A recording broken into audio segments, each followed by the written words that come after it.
Check it out, family. Look at this. Y'all ever seen this before? What? I hold on. Let me give y'all a backstory real quick. So allegedly, she went on vacation. She's coming back, and she woke up with something attached to her head hurting. Why are they letting this monkey get bullied, and they're not doing nothing about it? So I know y'all seen the videos that's going viral, but this is Punch. He's a macaque living in a Japanese zoo, and he's getting bullied daily. Look what they doing to Punch. He's just a baby. And what is the zoo doing about it? And every time they do it... Oh. Nah, man. This ain't him. Look. No. They're switching them out, y'all. Look at this. Nah, y'all. They are switching these people out. Something is about to go down. Watch this. What's the name when they said people eating babies? What was that? That was Chicken, right? Yeah, I was in that too. You like Chicken? Wow. I was eating babies. You look down. They think you like. So It sounds like maybe he was up there. I think he's doing that thing where he's like joking, but it's not like joking. So the restaurant is going to be a baby-based restaurant, so you would eat babies. What is it? Did you know that JFK sent an executive order to change the currency of the Treasury to be silver certificates, which would have drastically changed the Federal Reserve's authority over certain interest rates? In that same year, he sent a letter to Israel saying, I want to be able to investigate your nuclear facilities. The world government should be able to do that. I just think that's really weird timing, and I'm not saying that it's cause and effect. I just think that that's really weird timing, and I didn't know those facts, so that's weird. But this is my driver. Me neither. And I feel like JFK and I would have been good friends, if I'm allowed to say that. Am I allowed to say anything anymore? Wait, so now that we know the vampires run this country, are we gonna...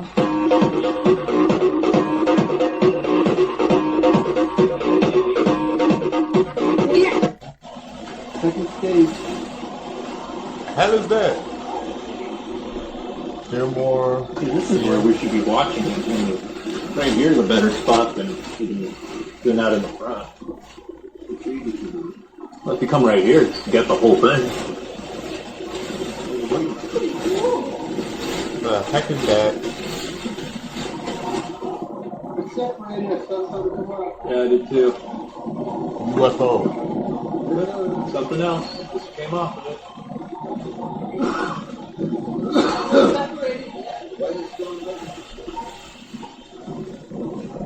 Is it past the fermentation? Come on, baby. Come on. Check it out, family. Look at this. Y'all ever seen this before? What? Hold on. Let me give y'all a backstory real quick. So allegedly, she went on vacation. She's coming back, and she woke up with something attached to her head hurting. And look at that motherfucker just posting. She might be turning to some shit, but apparently, allegedly, they say it's a bug. I've never seen no motherfucking bug like that the day in my life. I'm from the grave. Shit is crazy.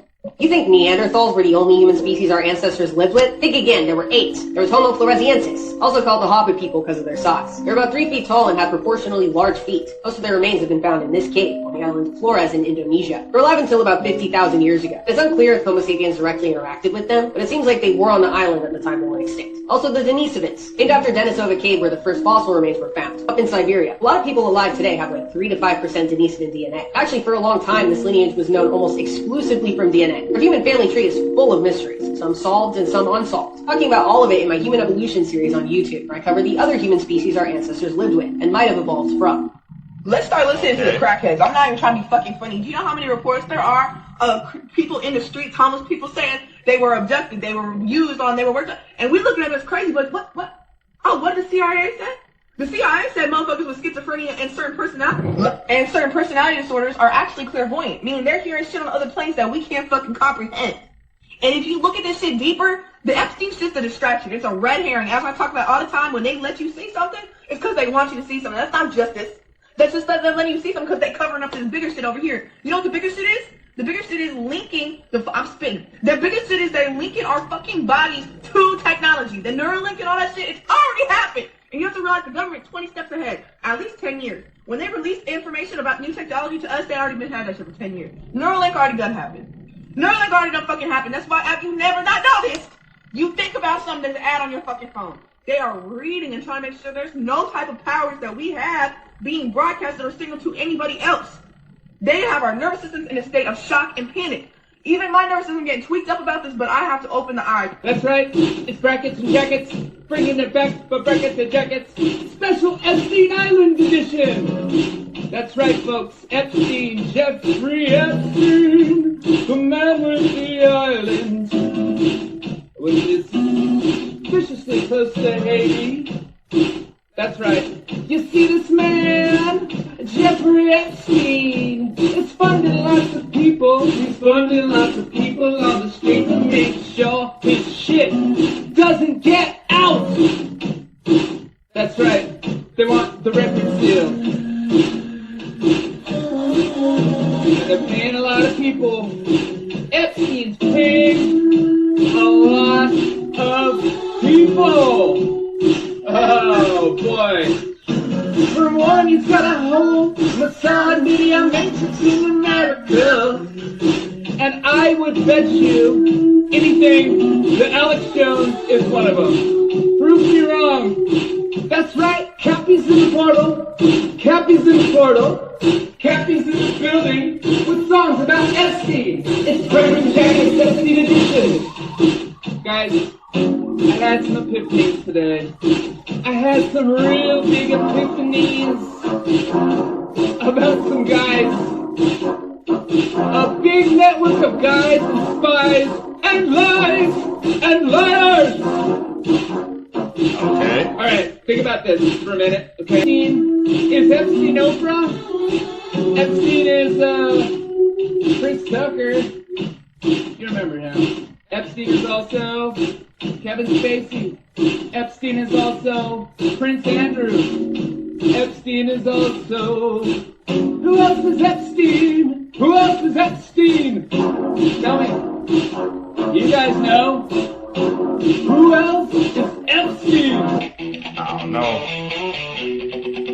That he was murdered. Are you kidding?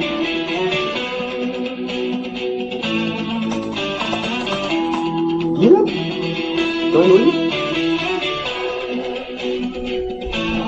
No, sorry. Respectfully declined.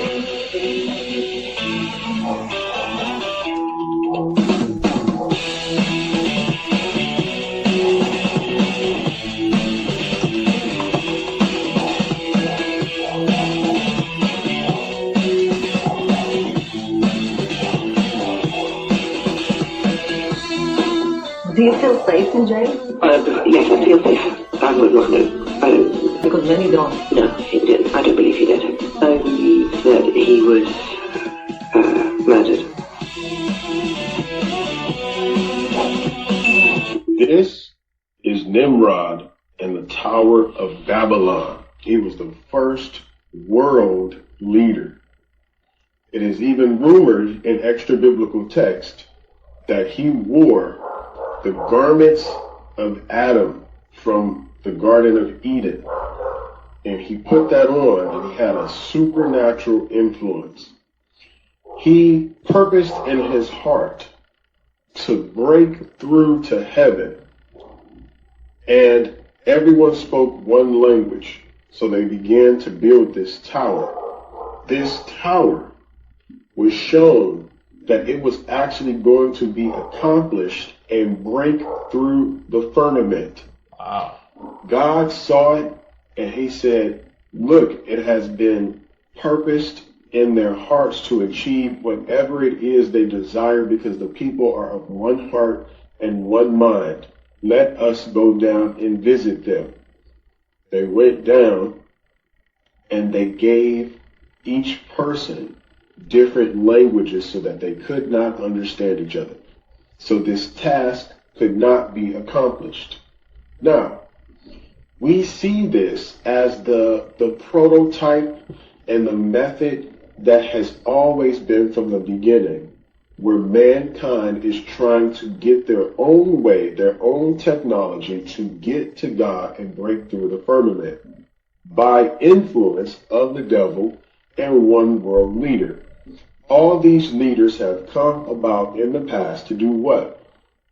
To conquer all the other ones, to make all the other ones speak one language, to unify all the other ones by force or by persuasion, to get back to God and break through the firmament.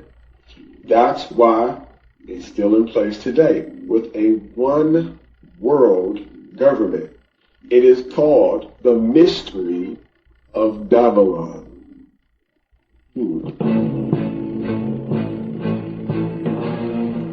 Tipping, dog. AKA lizard people.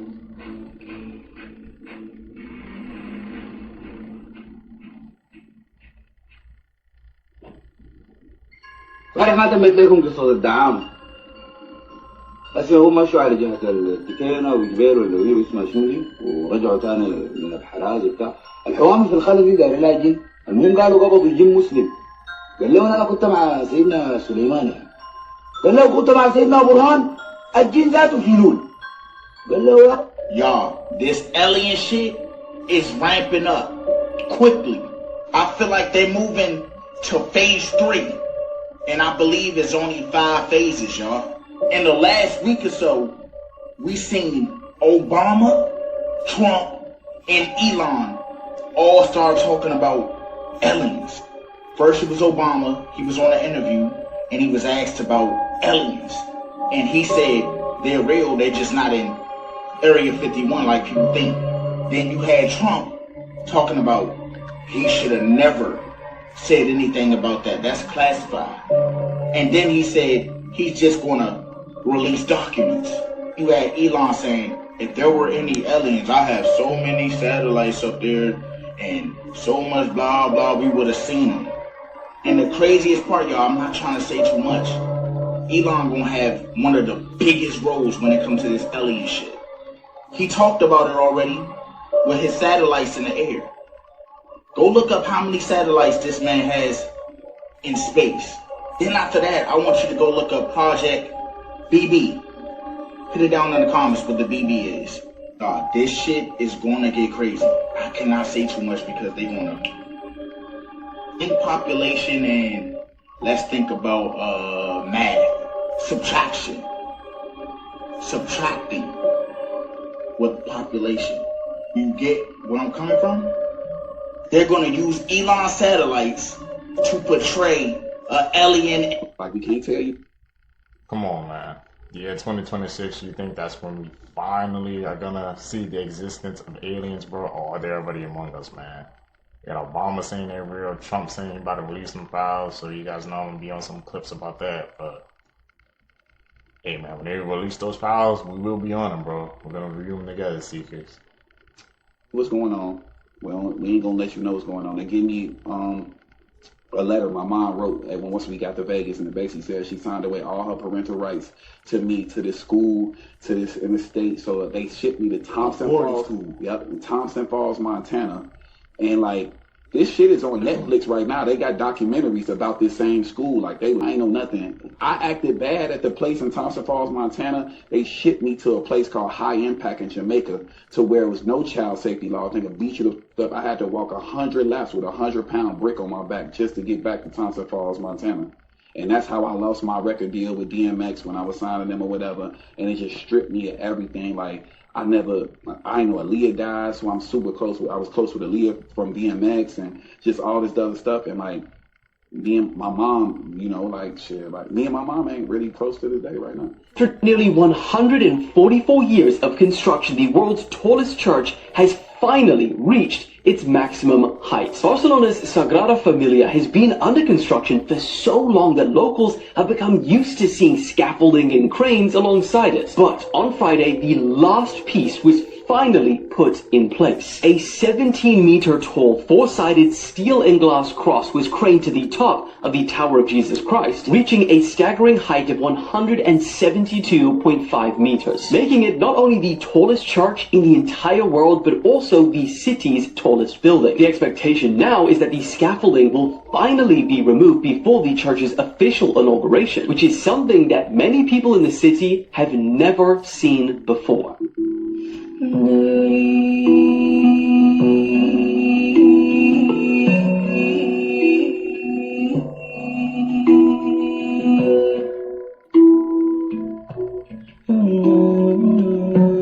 Giant bones.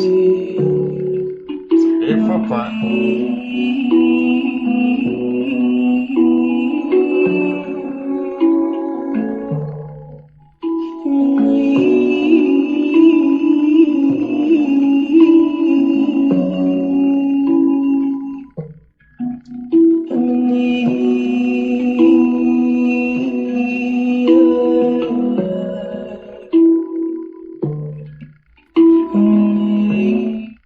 Nah, this shit is really making me mad.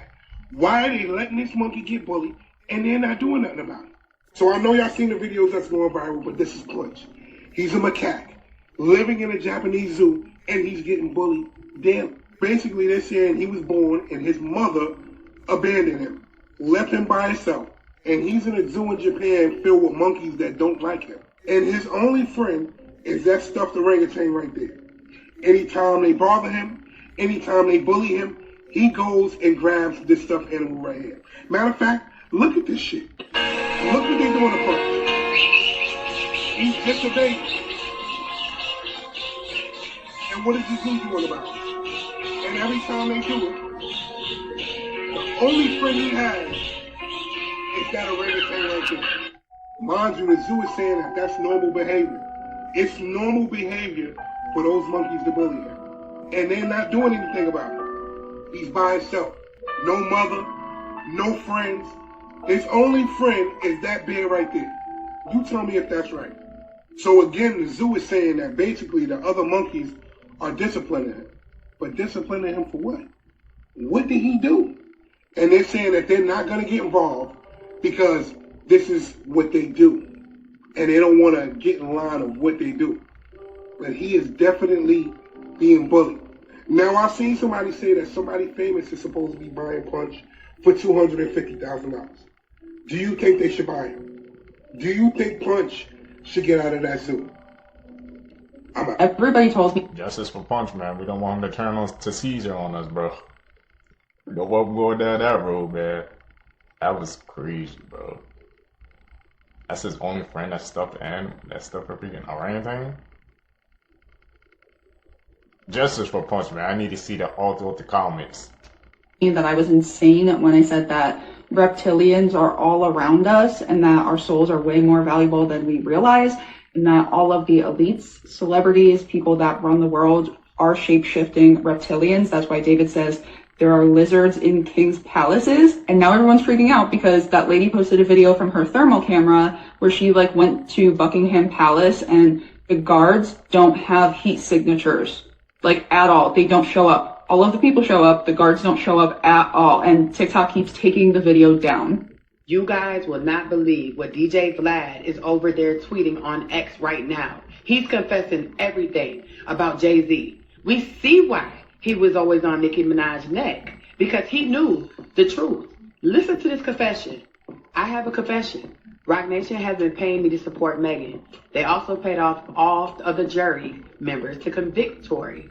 And they bribed the judge too. Jay-Z did a verse for his grandson's new album. They paid off Megan's doctor to lie about the bullet fragments. She was never shot. The LA police are all on Jay's payroll, and it doesn't stop with LA. But you're not ready to hear that part. The Mexican guy who stabbed Tory, who do you think paid him to do that? You already know the answer to that. The 3 Supreme Court judges who denied Tory's appeal all paid off by the Rock Mafia. He also says every blogger is on Jay-Z's payroll. We all got paid with Bitcoin. Now that the price dropped, you'll see a lot of us turning on him. He said it's deeper than that. Jay-Z is Epstein. He said the money stopped coming and I never signed an NDA. He said it started with $10K a month. During the trial, it went up to $50K a month. All the payments were in Bitcoin, so they couldn't be traced. He said Jay also paid Trump not to pardon Tory, even though it's a state case. Trump can only pardon federal cases. But knowing Trump likes to bend the rules, Jay wasn't taking any chances. I can't keep these lies secret anymore. If this is my last tweet, you know who silenced me. Now, users are on X right now are confused. They don't know if he's trolling, but this doesn't seem like a troll because a lot of stuff is hitting the fan since these files have been released even more today. And people are going to have to start talking. Whew. As much as I don't like DJ Vlad, he has just unleashed so much information. Jay-Z was so desperate to be trying to pay Trump, knowing that Trump can't pardon him. So that was just idiotic of him. It was all a plan because these people already been warned about Jay. They probably already knew some things allegedly about him and just let him think his own hole. Let's see what happens, guys. This is crazy. Hallelujah. I heard then they said that DJ Vlad, it turned out was a troll. He said he just wanted to do it because he wanted to see how gullible the internet is. But some people, they still gonna take that to heart, bro. I don't believe every word he said, word for word, line by line. What do you guys think? Was Vlad trolling, or he was actually just dropping facts and just hoping, some people would see the truth? People, after 4 weeks of FOGVID, the sun has finally returned, and we can see that light up in the sky there. Now, I know my content might be a little bit much for some people, and some people are just watching to have a laugh, but then people also think that light in the sky is 93 million miles away. Any real science is going to tell you that the sun is a local light. There's absolutely no way we can observe the sun in the way that we do and experience life on Earth in the way that we do if the sun is a ball of gas 93 million miles away and we're spinning around it at 67,000 miles an hour. So if you're following along just to have a laugh, I want to say thank you, because believe it or not, I used to work on a building site. I used to get paid 300 quid a week to mix cement, stack bricks and dig holes. But if you want to go and check my analytics, you'll see that I've had more views than Coronation Street this month. That means that I'm making more from one video than I did in a week of mixing cement back in the day. So I don't care whether you're watching to have a laugh or whether you're watching because you support what I'm talking about, as long as you're watching. There's no such thing as bad publicity. And if you do think you're on a spinning potato flying through space, then get out. Observe the sun today, climb up a mountain, observe your horizon, tell yourself that you're spinning at 1,000 miles an hour on the equator, and then if you can come back in the comment section and explain to me how they measure that light being 93 million miles away, I'd appreciate the education. 50 Cent is at it again. He just leaked some footage of Jim Jones trying to break into his old studio that he was kicked out of because he didn't pay the rent. Look at this video.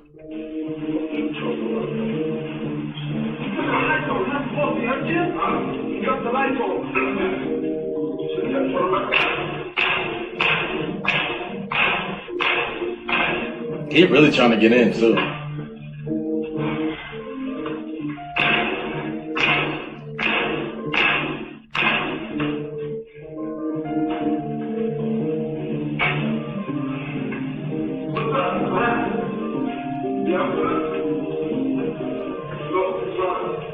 It ain't yours no more. You got a problem, call somebody.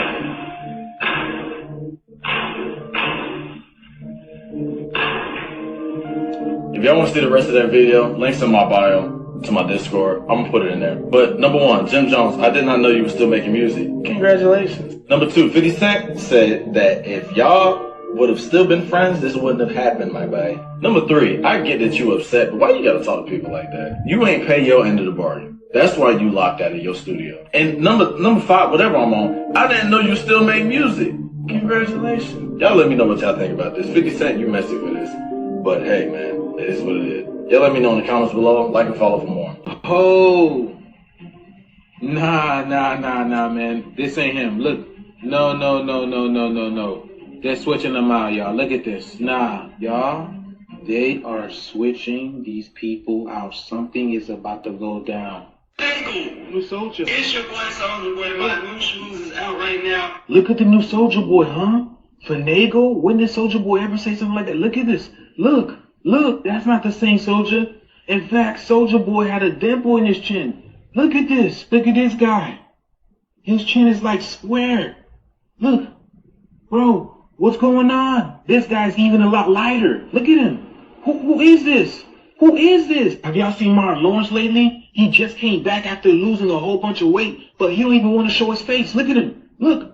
That's not him. Look, he don't even want to show his face. The camera don't even want to get close to him. Why wouldn't you want to get close to him? Look, they don't even want to look. They show you in the mirror and he's still far away. That's not Martin. Look. Who is that? Something is getting ready to go down because they're switching out all the celebrities. Are y'all not noticing? Are y'all not noticing they're changing out all the celebrities? And then everything that's going on with the weather right now, something big is getting ready to happen. I'm not trying to cause fear, y'all, but I'm showing you guys the patterns. And every day about to switch these people out, something crazy about them come out. All I know is we are in some crazy, amazing times, though. Let me know what you guys think about this video, y'all. They don't even want to show his face. Let's continue to get this shit.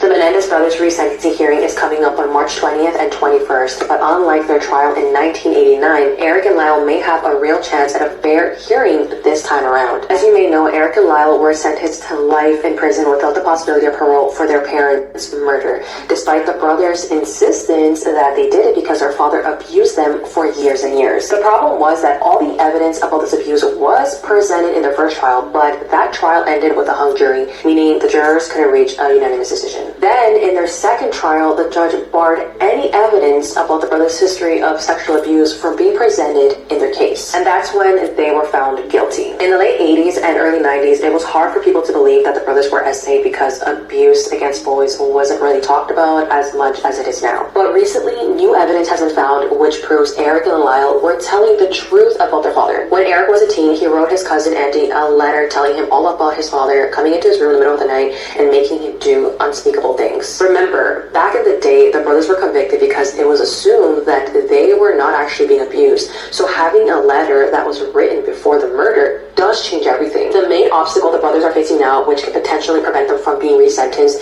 is the new Los Angeles DA, who doesn't seem to support their cause. If you guys are kind of on the fence about this case, I would advise that you watch the Menendez brothers documentary to better understand this case, and I can promise you your opinion will definitely change. At Eric and Lyle's upcoming hearing, the DA could recommend to the judge that the boys be resentenced, but he also might not. A free way that you can support their resentencing is by using the Justice for Eric and Lyle link in my bio to sign the petition to the DA. How long you can survive without one of your organs, without one kidney, your entire life, without the nose, 65 years, without the stomach, 5 years, without the mouth, 3 days, without the heart, 0. 10 minutes, without the bones, 8 minutes, without the brain, it's over. 6 minutes, without the lungs, 5 minutes, without the skin, 30 seconds, without your phone,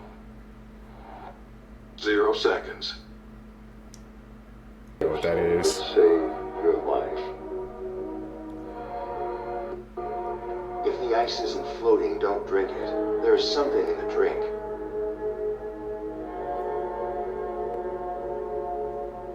Never sleep with your windows open. Typing for 144 will turn on TikTok's dark mode. If you're ever in a falling elevator, lay flat on your back.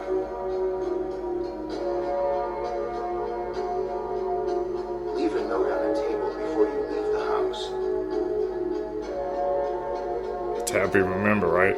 If you come back and it's gone, leave the house immediately and call the police. There's no name that starts with an S and ends with S. Really? Breaking news, they have now revealed missing Sudeika's last known transactions. The missing 20-year-old made the transactions 40 minutes apart on the afternoon of March 5th. Her first payment was made to an unspecified user at 2:54 p.m. with only an emoji of a sailboat. At 3:38 p.m., she paid a second Venmo user for Coco Bongo, which is seemingly a reference for a popular nightclub in the area. And it was billed as, quote, the hottest nightlife spot in the Dominican Republic. Then a missing persons report was filed by her friends around 4 p.m. on March 6th. Her father then subsequently filed his own report from his hometown about 2 hours later. After furthering the investigation, authorities have now named a person of interest. He has been identified as a 24-year-old senior at St. Cloud State University. They say while he is a person of interest in this case, they are cautioning that he is not a suspect. He is believed to have been the last person to have seen her. They have also confirmed the resort lost power around 1:27 a.m., which is why she and the person of interest may have been on the beach in the middle of the night. They said power wasn't fully restored until early the next morning. Due to the power outages, it disabled their security systems and cameras at the resort. Because the beach area is usually off limits at night, it was also unsupervised. The outage also disrupted the lighting and security systems and security surveillance cameras on the beach. To stay up to date on this case, make sure you click the playlist below. I'll keep you guys updated. What do you think? Drop in the comments. Here's some horror twists and movies that are turns. even worse than being sewn into a human centipede. Because just when you thought you've seen it all, I'm here to bring you the worst of the worst. I don't really see a lot of people talking about this, but there's one scene in this movie that still haunts me, and it's been years since I saw it. Wrong Turn from 2021 is about a group of friends who go hiking in the Appalachian Mountains. And there they encounter a cult called the Foundation, and this cult has a very unique justice system. And the scene that I'm talking about is how this cult chooses to punish people who commit crimes such as trespassing or even lying. One of the characters in this movie is sentenced to darkness, which is a punishment that is worse than death. And basically what that means is that their eyes and ears are burned out with a hot poker and their tongue is ripped out of their mouths. These people are then kept alive and thrown into a dark cave where they live the rest of their lives in silence and darkness. You literally see all of this happen in the movie, so that definitely traumatized me a little bit. But if you're into body horror, this movie will definitely give it to you. This is the 7th movie in the Wrong Turn franchise, but you don't really need to watch the other movies to watch this, it'll still make sense. A part of me kind of wishes that it was a standalone movie and had nothing to do with the rest of the lore, but overall I did like it. Let me know if you've seen any movies that you think are even more disturbing than The Human Centipede, and follow for more horror and movie content every single day. Here are some facts about your I don't body watch that scary you probably movies. didn't know.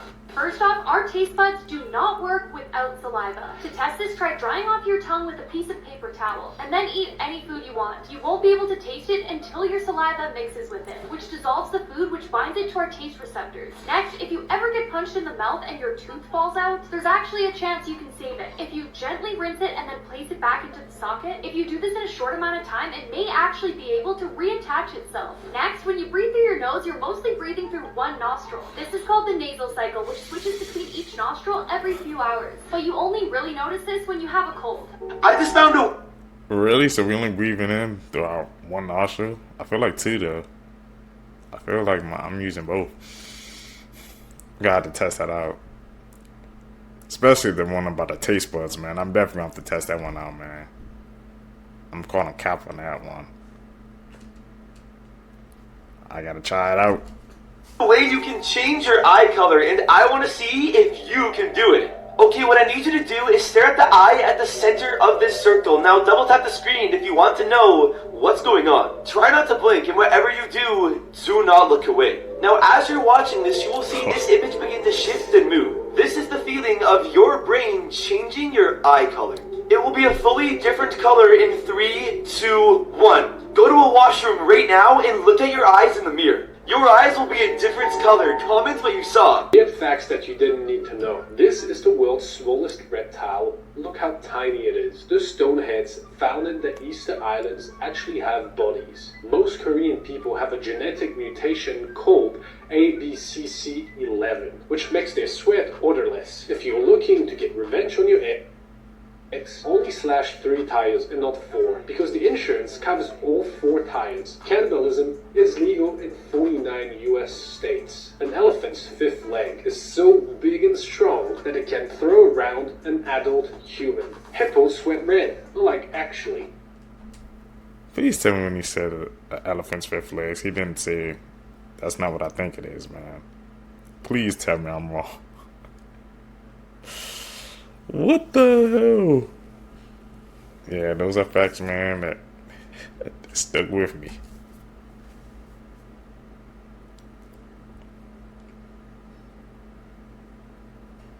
This is a scary urban legend about the Rake. This is the Rake. He is a scary urban legend in the United States. He is a humanoid creature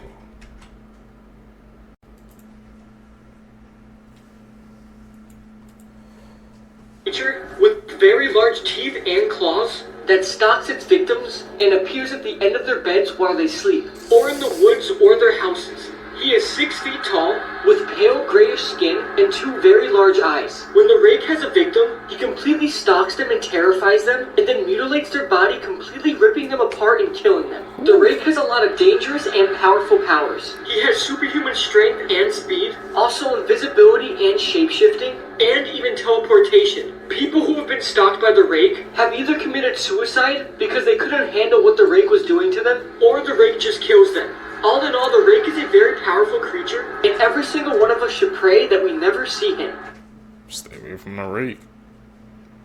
I've seen hundreds of horror movies, and these are some that actually scared me, and I promise will make you sleep with the lights on. The first time I saw Incantation, I literally had full body chills. This movie just has a way of getting under your skin, and after you're done watching it, you're gonna feel like you're cursed. It's about a mother who realizes that after she messed with this forbidden tunnel that belongs to a religious cult, that she ended up unleashing a curse that is now tormenting her daughter years later. If you're into found footage movies like Hell House LLC, Blair Witch, anything like that, I just have to say that Incantation is one of the scariest found footage movies I've ever seen. You need to watch this if you haven't yet. And for the next movie, I don't mean to be biased, but when it comes to disturbing movies, Asian horror is next level. 99% of this movie I cannot show on here, which is how you know it's good. I genuinely believe that anybody who says the body horror scenes in this movie didn't get to them is probably lying. The Sadness is a movie that pushes every single limit. But I don't know if I'm just messed up because I still think it's a really good movie. But beyond all of that, what really got under my skin is the concept behind this movie.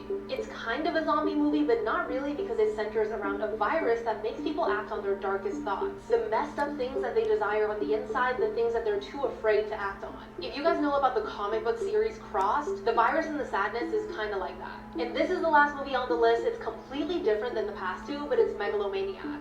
This one is about the children of a serial killer who suddenly disappeared. And we're watching this serial killer's son and daughter attempt to either live a normal life or carry on their father's legacy. This is a very strange movie. I would describe it as kind of like watching someone's nightmare unfold. If you like weird horror crime movies, almost like Longlegs but turned up to 100, then Megalomaniac might just be for you. Let me know what was the last horror movie that really scared you, because if I haven't seen it, I'll watch it and I'll recommend it if I really liked it. And don't forget to follow for more. Scientists have created super skin that can self-heal 90% of damage in just 4 hours. This breakthrough is made possible by combining entangled polymer networks with ultra-thin nanosheets, making it incredibly resistant, allowing you to heal like a superhero. This milestone opens a window to newer possibilities in the fields of wound healing, soft robotics, artificial skin, and more. Here's some rare... Let me find out, man. We got some people about to turn into the Wolverine out here, bro. About to get the adamantium treatment, man. That's all from our comic book people, man. Who knows what that is? Your OG, man. That's crazy, man. We're really pushing the bounds of what it means to be human. That's scary. Very scary.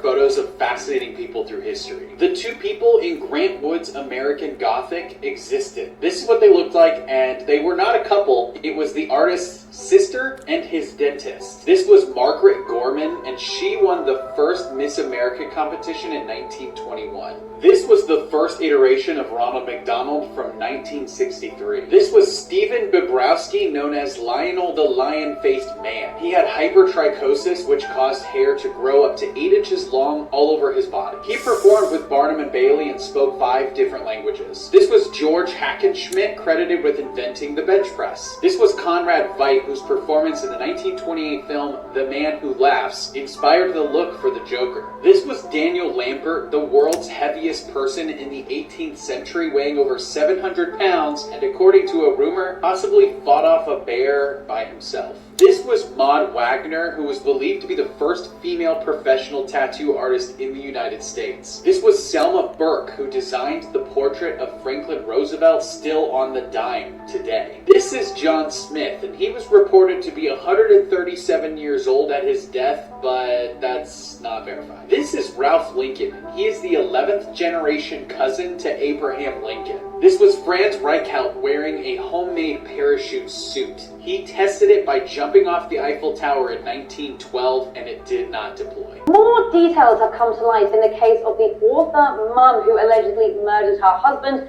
Now, this case has just got wild. Curry Richards, who wrote a children's book last year on how they can deal with grief after her husband Eric passed away, has actually been accused of murdering him by lacing a Moscow Mule cocktail with fentanyl last year. It has now come to light that she allegedly attempted to kill him multiple times before this occasion in order to secure his $3.6 million estate. Court documents have shown that Eric had actually previously said to his family, "If anything happens to me, she is to blame," but a family spokesperson said he stayed in the marriage for the sake of their 3 children. Now, according to affidavits obtained by Summit County Sheriff's Office, one of Eric's sisters recalls Eric and Curry were out in Greece on vacation a few years ago.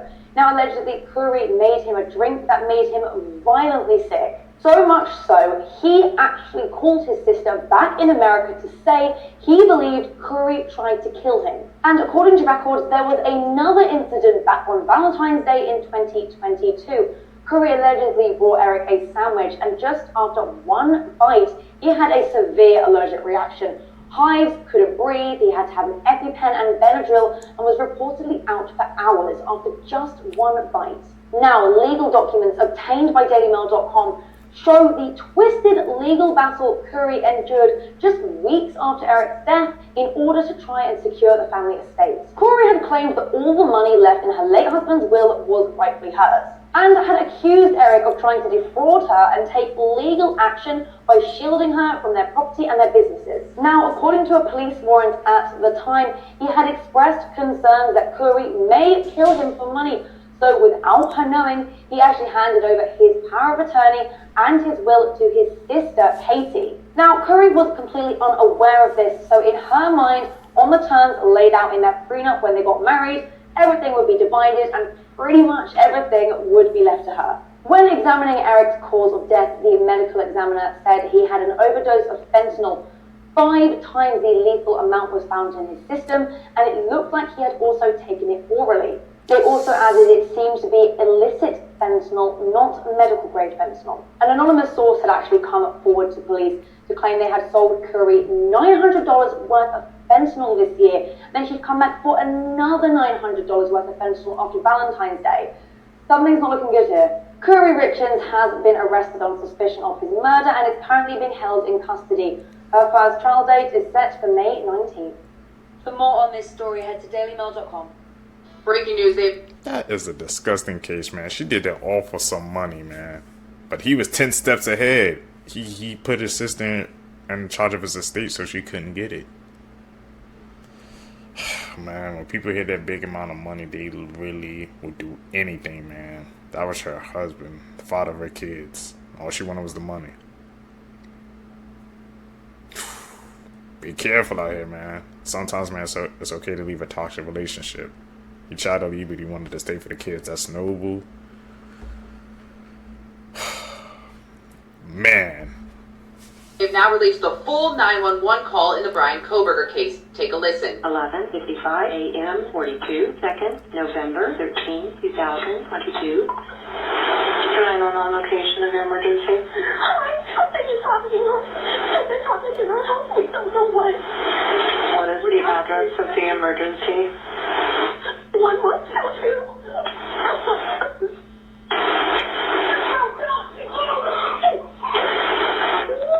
What is the rest of the address? Oh, Kings Road. Okay. And is that a house or an apartment? It's a house. Can you repeat the address to make sure that I have it right? I'll talk to you guys. We live at the White Store next to them. I need someone to repeat the address for verification. The address, 1122 1122 King Road. And what's the phone number that you're calling from? What's your phone number? This is crazy. The operator has to stay calm. And tell me exactly what's going on. One of the roommates has passed out, and she was drunk last night. She's not waking up. Okay. Oh, and they saw some man in their house last night. Yeah. Sorry, And are you with the patient? Okay, I need someone to keep the phone. Stop passing it around. Can I just tell you what happened pretty much? What is going on currently? Is someone passed out right now? I don't really know, but pretty much at 4 a.m. Okay, I need to know what's going on right now if someone is passed out. Can you find that out? Yeah, I'll come. Come on, we gotta go check. But we have to.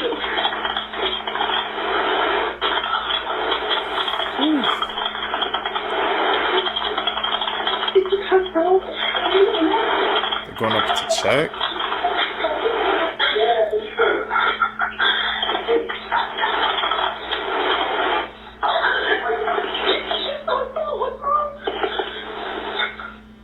She's not waking up.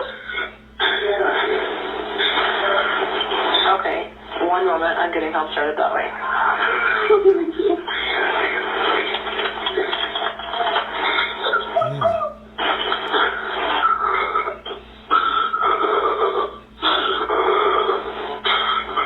See her breathing through the phone.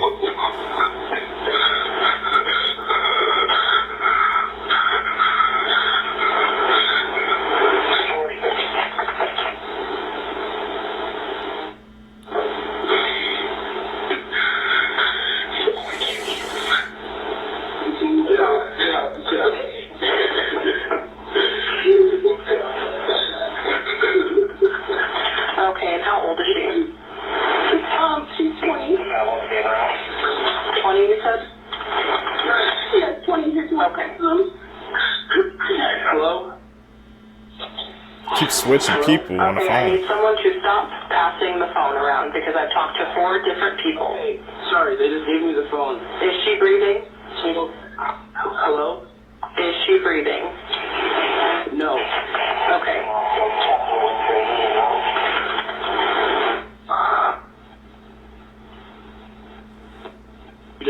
Talk to them, Jay. I can't talk to them, Jay. You can talk to them. Hello. Okay. I've already sent the ambulance and law enforcement. Stay on the line. If there is a defibrillator available, send someone to get it now and tell me when you have it. Say that again? There's a police here right now. Okay. If there's a defibrillator available, send someone to get it now and tell me when you have it. We don't have to. Fair. Did you have a defibrillator? Yes, you have one. So are you talking to the officer? Yes. Okay, I'm gonna let you go since he's there with you and can help you. Okay, thank you. Bye. To stay up to date on this case, make sure you click the playlist below. I'll keep you guys updated. What do you think? Drop in the comments. Grandma always used to tell me that nothing good happens between the hours of midnight and 4 a.m. She would say those are the devil hours. Do not go out during that time. And, you know, I always tell people, if you don't believe in any of this stuff, right, go out after midnight into the woods alone and then tell me what you think. Now, many years ago when I was younger, I had just gotten out of the military and I was kind of adjusting to this regular civilian life. Now, one of the things that helped me is I got into doing outdoor survival. Now, I used to do these 4 to 5 mile backpacking hikes where I would go out sometimes 12:30 at night and hike in the woods. This particular area that I would hike was along the river. It was like this hill and it was just this heavily wooded area.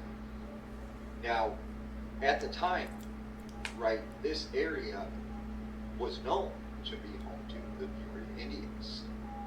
And this is where they hunted, this is where they lived.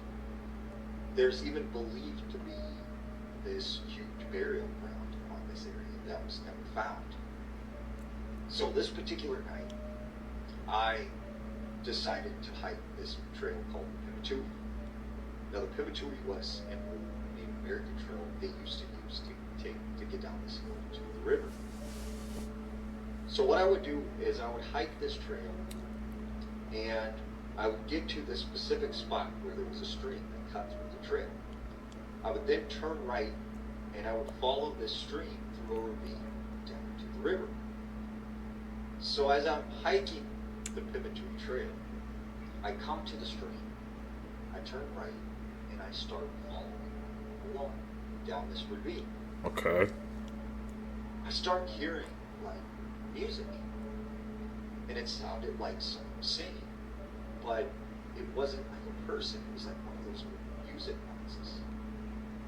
And as I kept on walking further and further, like it got a little louder. And that's when I get to the specific spot of the stream where it kind of makes a curve, and there's this sharp ravine with two steep sides on both sides. And I remember hearing this music like coming from the side of this cliff. And I'm like, what is making that music? Like, where is that coming from? And that's when I see like this opening on this side of the ravine. And, you know, it was probably about this wide. You could, you know, barely crawl through it. And it was some kind of cave or something. So I hiked up to the top of this hill, and I started shining my light into this cave. As I look in there, I see the movement of something very large. And I don't exactly know what it was. I can't explain to you what it looked like. But it caused me to like jump back. And at the time I'm thinking, okay, if this is some kind of wild animal, I'm blocking its only exit. So I started making my way back up the ravine and heading away from there. And as I'm walking, I notice like all this movement ahead in the woods. And I see several deer just booking through the woods like something had just scared me. Looking at? And I can hear from behind me some movement coming out of the woods. And there were like branches breaking, and you know, you could hear the crunch of something hitting the leaves. I go a little faster now because I'm kind of nervous and like, what is falling? As I'm, you know, continuing up the ravine, it starts getting closer and closer. And it got to the point where I knew that it was very, very close. So I pull my camera out and I take a picture with the flash. And when that flash hit, I could see two glowing eyes staring. So I threw my bag down and I just take off running as fast as I can. I get to the trail, I get out of it. And whatever this was, it broke off and didn't follow me. Later that night, you know, I'm looking at this picture, and you can clearly see the two eyes. And I'm like, whoa, something was following me, whatever it was in the cave. The next day, I hiked back out to this area because I wanted to find this cave again. Except I could not find it anywhere. And I went all the way along that ravine down to the river. There was no cave. And I still, to this day, have no idea what happened at night or what was following. Genuinely surprised me. The oldest person alive today lived closer to George Washington than to someone born after the pandemic. She was born 110 years after George Washington passed away in 1799, and she's currently 116 years old. The 1900s were a pretty long time ago, though, to be born in, right? Am I right? Am I right? Am I right? Am I right? Am I right? Japan's cybersecurity minister in 2018 made headlines when he admitted he had never used a computer, even though he was responsible for the country's cybersecurity. Bill Gates' daughter said that she was not allowed to use the last name Gates until high school because Melinda wanted them to be raised with middle-class values. A Dallas Christian high school fired its basketball coach after winning a game 100-0 because the school said it was such a blowout that it was not Christ-like and honorable. What can you do? No, they didn't score at all. My name is Adorian. That's what I learned today. Follow me to learn something new tomorrow. I'm truly sorry if this ruins your... But I want you to think for a second about all of the craziest conspiracy theories that you can come up with about intelligence agencies and what they're capable of. Like, I'm talking like, they're watching me through the TV kind of conspiracy theories, because it is that. And it's worse. In 2017, there was a massive leak out of the CIA that the agency now calls the Vault 7 disclosures, and we found out that not only can they basically intercept any communication at any time, they can hack into your smart TV and listen to you even when it's off. They can also take over your car using its embedded computer and do whatever they want with it. Drive it off a bridge, drive it into a tree. They could make you disappear, and to the rest of the world it would look like a mysterious accident. There wasn't a lot of reporting in 2017 about the specifics of what was in the Vault 7 disclosures, and there's a good reason for that. But this is just what we know they can do using 2017 technology. That was 8 years ago. It was before TikTok, before AI, before the second Trump presidency, before they were openly, publicly discussing targeting political dissidents with the power of the state. So when people try to tell you, oh, the CIA can't do this, or Mossad can't do this,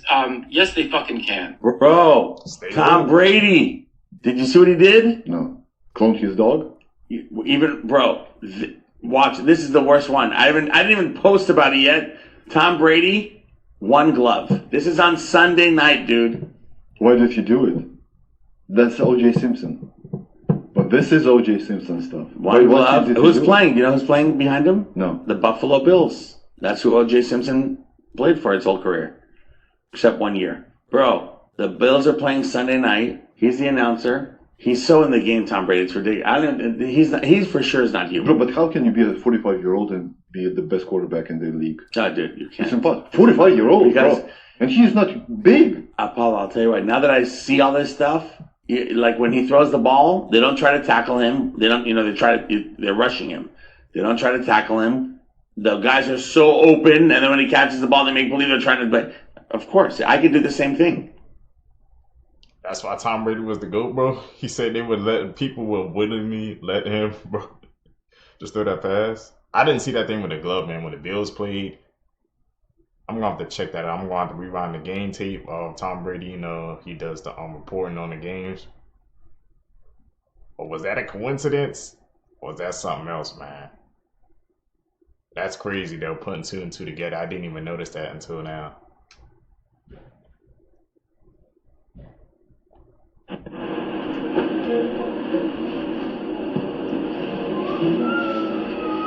Wow, they're huge. They're like giants, bro. Tell me they don't look like giants. They said they were the Patov royal family.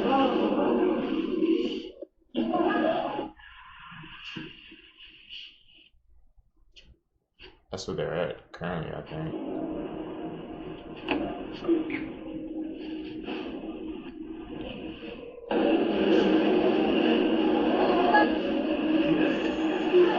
They almost hit the sign.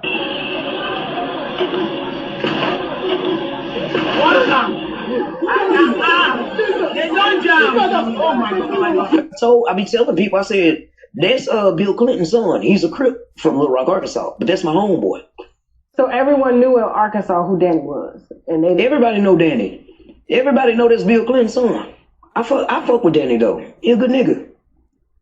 Yeah, he seems nice. Mm-hmm. Yeah, and he just wants like the truth to be told. He just wants the DNA test to be done, and I mean, he looked just like that. Man, that nigga looked just like Bill. And Bill used to live in the middle of Little Rock, right there by goddamn East Safeway. Yeah. Damn. I believe it.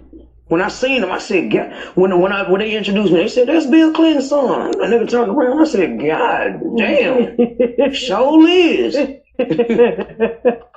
Year 2026, what a time to be alive. Matter of fact, ain't Black History Month coming up soon? Ain't this around the corner? Yeah, that's right. We got to see Idol 22 get the pause put on him. We never thought we'd see this day.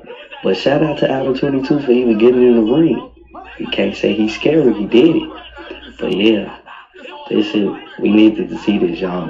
This a W for us. Damn. W, boys, W. In front of the grave, y'all. Let's go. 2026, man. Can't believe in front of the grave. Shit is crazy.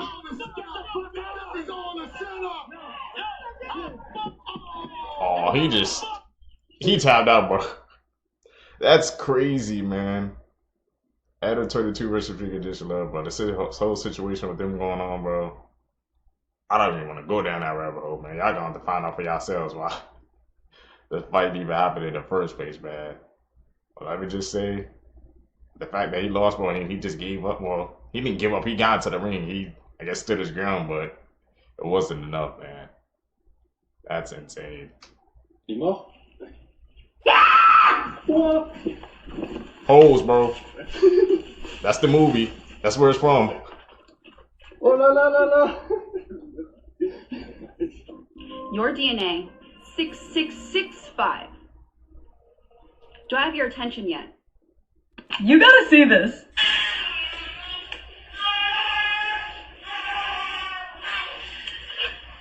What in the world? If you are monitoring spirit, I rebuke you now in the name of Jesus. Amen. Oh, amen.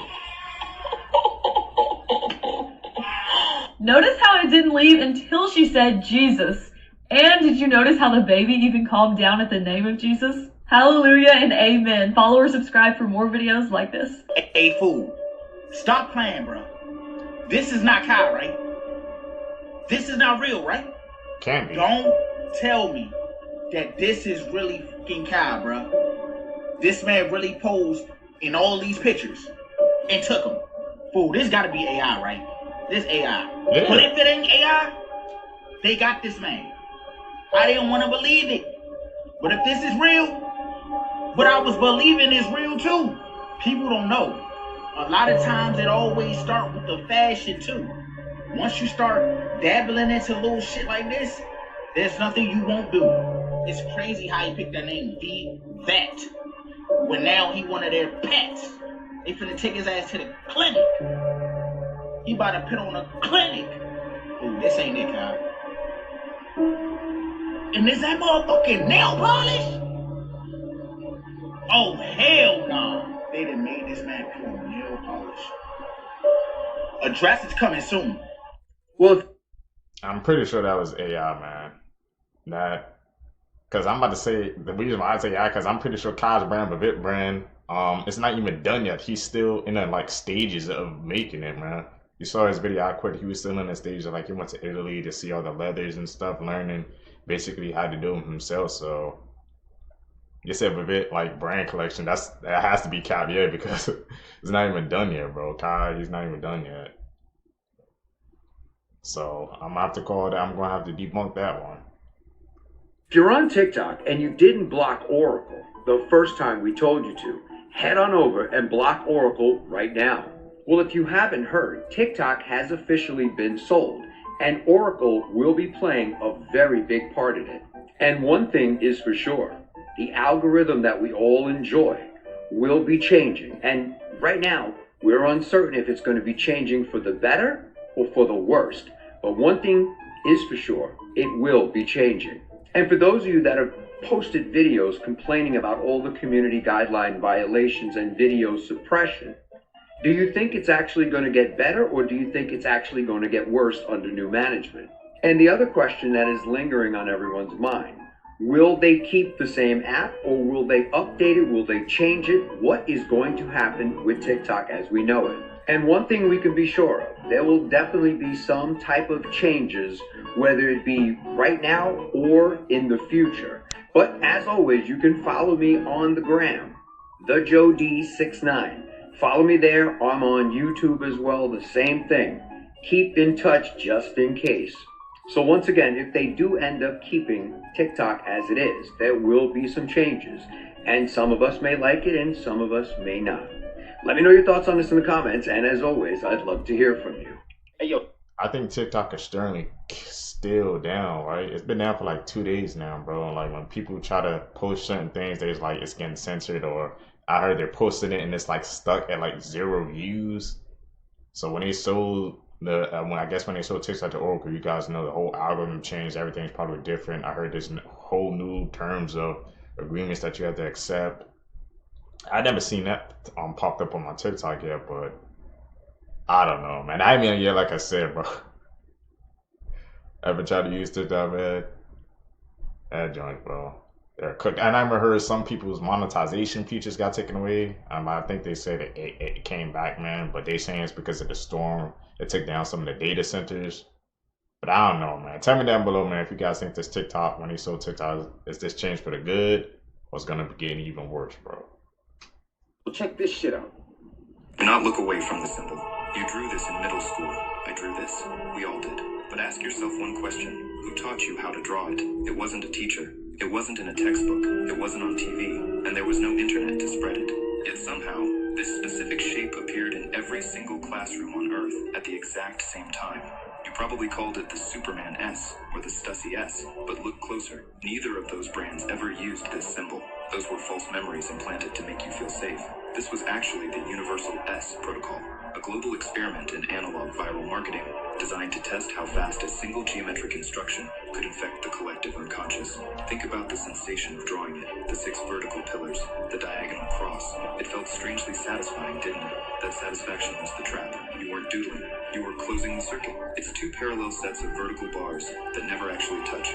A broken infinity loop designed to trap your focus in the margins of your notebook. They weren't testing your artistic ability, they were calibrating your compliance to a grid. The experiment was a success. We all learned the code without ever being told. If you have this symbol in your old notebooks, you didn't create it. You were the entity. Yeah, I guess you just put it in the water and then it starts to float. No So you telling me that after 21 years of going to school and learning about science and physics, that if I turn this water on, if I put an egg in it, it's just gonna float? Ain't no way this is gonna work. But we finna find out. Okay. Here you go. You building out a Now science we got lab the out egg. here. The water is still running. Now let's see if this thing gonna float. Egg versus gravity. Who's gonna win?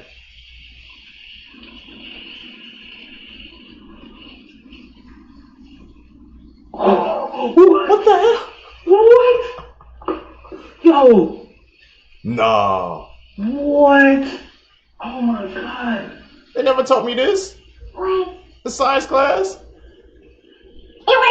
Every single Saudi Arabian player is now being given a Rolls-Royce each as a reward for winning their historic match against Argentina. The gift is courtesy of Saudi Arabian Prince Mohammed bin Salman, who will be buying them a $1.3 million Rolls-Royce Phantom each. The question is, what would they be given if they won the World Cup? Margot Robbie just said that she basically fell in love with Jacob Elordi while they were filming the new movie Wuthering Heights. And what's even more insane is that Margot Robbie quite literally has a husband. Margot Robbie's husband is literally a producer on this movie and was most likely on set during this. Margot Robbie said that Jacob Elordi picked her up with only one arm and it made her weak in the knees as she let out a dramatic sigh. But this is where it gets even more worse. Margot Robbie also mentioned in the interview that she became codependent on Jacob Elordi, and she said that anytime they were together on set, she would try to find him because without him, she felt like a child without her blanket. And for Margot Robbie's husband, how is he doing this? Margot Robbie and Jacob Elordi are doing photo shoots where they look like this. This would absolutely destroy me. I need to know for this scene, was her husband sitting somewhere watching this scene go happen? Must take a very secure man to be married to Margot Robbie. Honestly, if I was her husband, I could get past what she was doing in the movie. It's literally her job. But the comments that she's making in these interviews is even more concerning her. If you were her husband, would you watch this movie?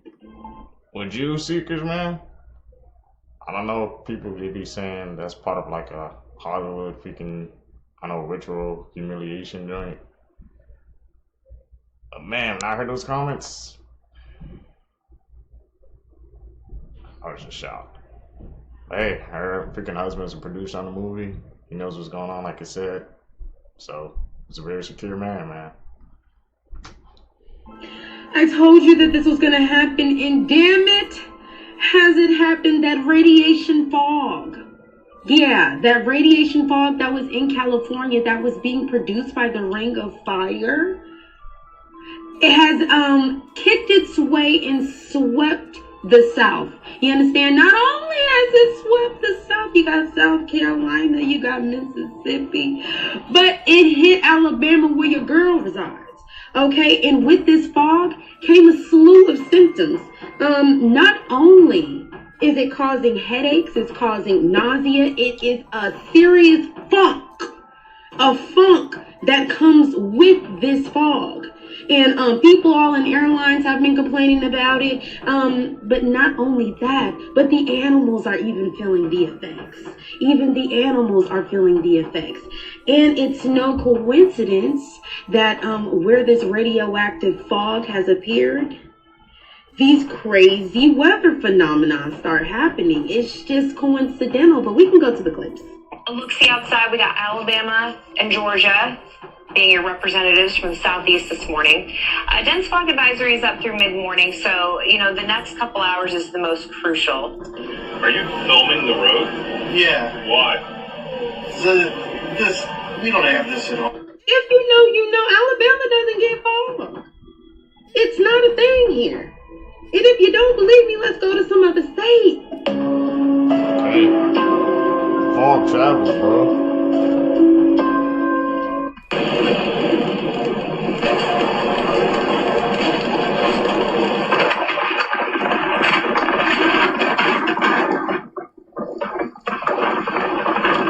These people driving like crazy. Now remember how the Ring of Fire is active, right? Which is a bunch of super volcanoes, underwater, all type, just active, popping it off right now. But then you also got Yellowstone getting active, right? How? It's a clip. Take a look at this. A huge muddy eruption caught on camera at Yellowstone's Black Diamond Pool. The Ring of Fire just woke up and everything around it is cracking open. In the last 2 days, volcanoes have started erupting again from Indonesia to Japan, and the seafloor near Chile has begun to shake like a heartbeat. Off Japan's Iwate coast, a 6.9 earthquake hit this week, the strongest in the region. You're the Flaming Horse, 2026, not even a full month in, and this is how you give it? Okay, cool, all right. This looks like an old engineering poster from the 1980s. Strange blueprints, futuristic buildings, projects that were never meant to exist. But one structure here isn't a concept. It's real. AT&T Long Lines building. I opened Google Earth and flew over New York City, a city of glass towers, lights, reflections, symbols of transparency. And then, hidden among them, I noticed something wrong. A massive concrete block. No windows. No signs. No reflections. It doesn't look like it belongs here. It doesn't look like it belongs anywhere. This is 33 Thomas Street. Built during the Cold War, designed to survive disasters, completely sealed from the outside world. Some say it was more than just a communications hub. Street view makes it even more disturbing. Cold concrete walls, deep unnatural shadows, not a single normal window. It feels less like a building and more like a fortress. And the scariest part? Millions of people walk past it every day without ever asking why this building was designed to never look back at the city. I don't know how people have the courage to live in the Appalachian Mountains, but I will never. Anytime I see a video about the Appalachian Mountains, whenever I go to sleep, this shit always pops up in my dream. That's how I know that shit is evil. I just saw a video of a lady that lives in the Appalachian Mountains. Her and her daughter were scared out of their minds. Now, mind you, her daughter is downstairs by herself. She keeps hearing a voice scream her name. Now, if you know anything about the Appalachian Mountains, you know when you hear a voice, if you hear a voice, you are not supposed to answer that voice. If you are inside and you hear that voice, you are not supposed to open your door to that voice. So the voice keeps on screaming. Then the voice changes into the girl's father's voice. Now you just hear what I just said, right? The voice she heard was her father's voice. She ran upstairs and told her mom. Her mom, panicking, calls the father on the phone. A mimic. She's on the phone with the father. While she's on the phone with the father, she hears the same exact voice. And then out of nowhere, she heard footsteps coming up her stairs. Running up her stairs. So the father, who's on the phone, is like, yo, listen, I'm on my way home. Stay in the room. Do not come out the room. Smart. This lady recorded this video where something was banging on the door.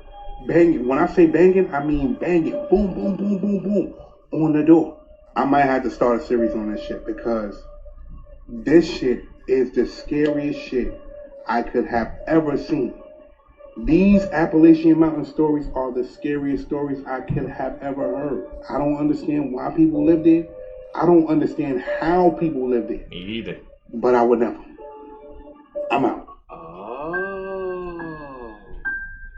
So you're telling me that this whole time I've been sleeping on a mattress when I should have been sleeping on the floor? And if I continue to sleep on my bed, my back will shut down on me indefinitely? You motherfuckers. When was y'all gonna tell us, huh?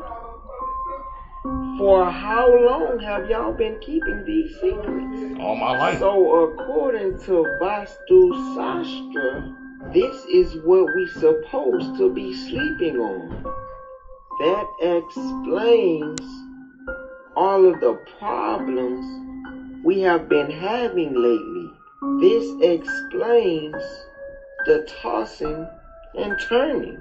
My body can't perfectly align itself on this mattress. So to everybody that loves snow and they love ice and they love snowy days, making snowman, and they think winter is real, please explain this over here. Why is the snow only getting on the road but not on the grass? I want to know the science behind this. Yeah, I really want to know, because the other day I noticed this. Just last week, it was like 37 degrees in Florida. Today, it got up to 81. How is this possible? And then tomorrow is going to be 38 again. How is this possible? If winter is real and they're not forcing it, how is this possible? Winter is a spell, y'all. This is a spell. I'm telling you, it's because of that, the dragon. Let's go. So, I want you to notice the bullshit. Why grass not covered like the ground? It's not covered. Because the earth is still too warm. Naturally. They force it.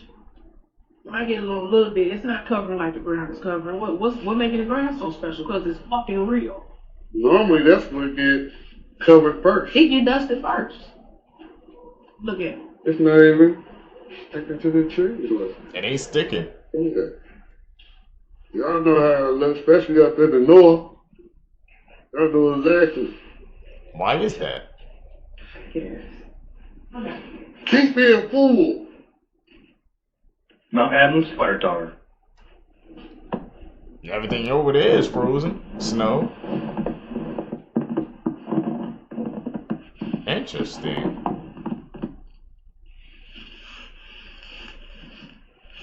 It's ice. Frozen overnight.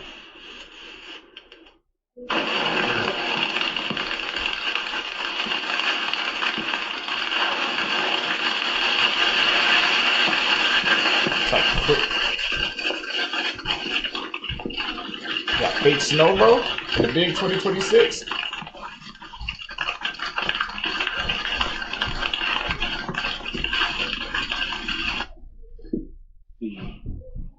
Oh, that snowstorm hit that. Why would you do that? God damn, it looks like that damn movie, remember, where like everything was frozen? I forgot what the movie's called, man, but y'all know what I'm talking about. A homemade cage for his head to stop smoking. He then gave his wife the keys and only she could open it during meals. The man's name is Ibrahim Yücel. He is a Turkish man. He was smoking 2 packs daily for 26 years and decided he wanted to stop one day. So he built a homemade cage out of copper. In my opinion, this thing looks like a torture device. And he didn't just wear this at home. He wore this outside, going to work, running his errands. He was dedicated to stop smoking.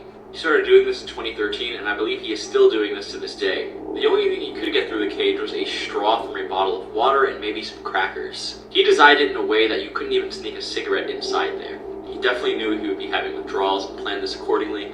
Down here is a picture of his wife unlocking the cage for him, and over here is more of a close-up photo of the cage. And then here's a picture of him with the cage off right here. He's talking on the phone. I'm assuming he's having a meal and he's just chatting away. But honestly, props to him. If it works, it works. I'm not sure if I have any followers from Turkey, but if I do, let me know if you've seen this guy around. And let me know what you think about this story. weird facts. Have you seen that before? If you're coughing uncontrollably, just raise your hands above your shoulder and it will stop. Did you know that TikTok doesn't let you type Area 51? When crossing the street at night, turn on your phone's flashlight and point it toward oncoming traffic. If you think you're being followed, turn right 4 times, since you'll get to the same place they shouldn't be following you anymore. If they do, you might be in trouble. Don't walk down the stairs with hands in your pockets. If you type your big forehead, you get a warning. Blue color attracts mosquitoes and 2 times more than any other. Strawberries can also be white and yellow. Some even can taste like pineapples. You can't unalive yourself by holding your breath. If you search these coordinates on Google Maps, you will find a man dragging a body. Follow for more. Really? Nobody in the entire world can visit this Bizarre. island. Okay, so majority of Americans don't know about the Forbidden Island in Hawaii that is owned by one single family and nobody could visit. The island is called Niihau and it's extremely different from anything else in the United States. There is only a population of 70 people and they have no access to paved roads, telephone service, no running water, and the majority of the island lives off welfare checks from the US government. And with such harsh living conditions, it makes you wonder why anybody would even live on this island. And the real question is, if there's nothing to hide here, why can't anybody visit?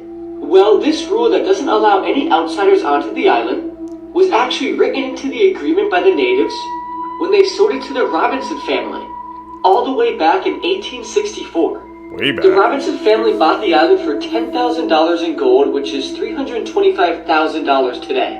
And the crazy thing is that this family still owns the island. The Robinsons are also very focused on preserving the Hawaiian culture on this island that the natives did, so they go to church every Sunday, banned long hair for men, and kept the official Hawaiian language. But my whole opinion on this island is that if nobody can visit there and there's only 70 people on it, there's gotta be some crazy stuff going on there, right? There's just no way these 70 people are just completely normal living on this isolated island that nobody could visit. Let me know your thoughts on this, and also let me know if you've ever heard of this. These are 8 horrifying facts that will probably keep you up at night. There's a 1 in 3 chance police will never identify your killer if you were murdered in the United States. If the sun exploded now, you wouldn't know about it for another 8 minutes. 20% of children report hearing voices. There are 40 supervolcanoes around the world capable of claiming 1 billion lives. And we are about 24,000 years overdue for an eruption. The air you breathe in train stations is 15% human skin. There are over 200 dead bodies on top of Mount Everest, because retrieving them is such a risk. They serve as markers for other hikers. When you die, your house cat is going to want to eat you. Speaking of pets, dogs like squeaky toys because they mimic the screams of their prey. Yeah, there's a lot more. Like for part 2. I know why my dog loves the squeaky toy so much. I never knew that. Be careful when you buy your squeaky toys for your dogs now. Insane Truth Martyrs up now. Morbid facts about Mike Tyson, Part 2. While visiting a zoo in the late 1980s, Tyson noticed an alpha silverback gorilla bullying all the others. He offered the zookeeper 10 grand to open the gorilla cage so that he could go in there and smash that silverback snot box. Luckily for the gorilla, the worker declined the offer. Here's a 1997 photo of Las Vegas police facing Mike Tyson after he'd just bitten off the ear of Evander Holyfield. Tyson claimed he was in a primal blacked out state and literally wanted to kill his opponent. Mike had 6 biological children, but his little girl Exodus tragically died when she was only 4 years old. In 2009, Exodus was playing on a treadmill when she accidentally died from strangulation after falling and catching her neck on a power cord. 3 years after signing with Don King, Tyson didn't even know that he had a fan club. When he finally went there, he found a letter from a woman asking if Tyson could call her dying little boy. Tyson immediately called, hung up, cursed out Don King, then started to cry. He said that the call was 1 year too late. If you were someone that...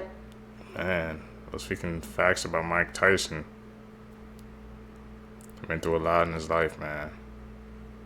Because you guys know what happened between that Jake Paul and Mike Tyson fight. How some people said they kind of didn't live up to the hype, but I guess he did what he needed to do, man. I guess to get that money.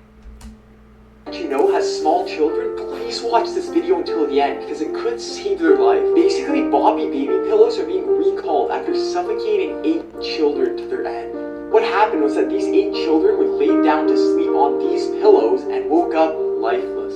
The recall includes the original, preferred, and Pottery Barn Kids Boppy baby pillows, and if you own any of these, you can take them to a local store for a refund.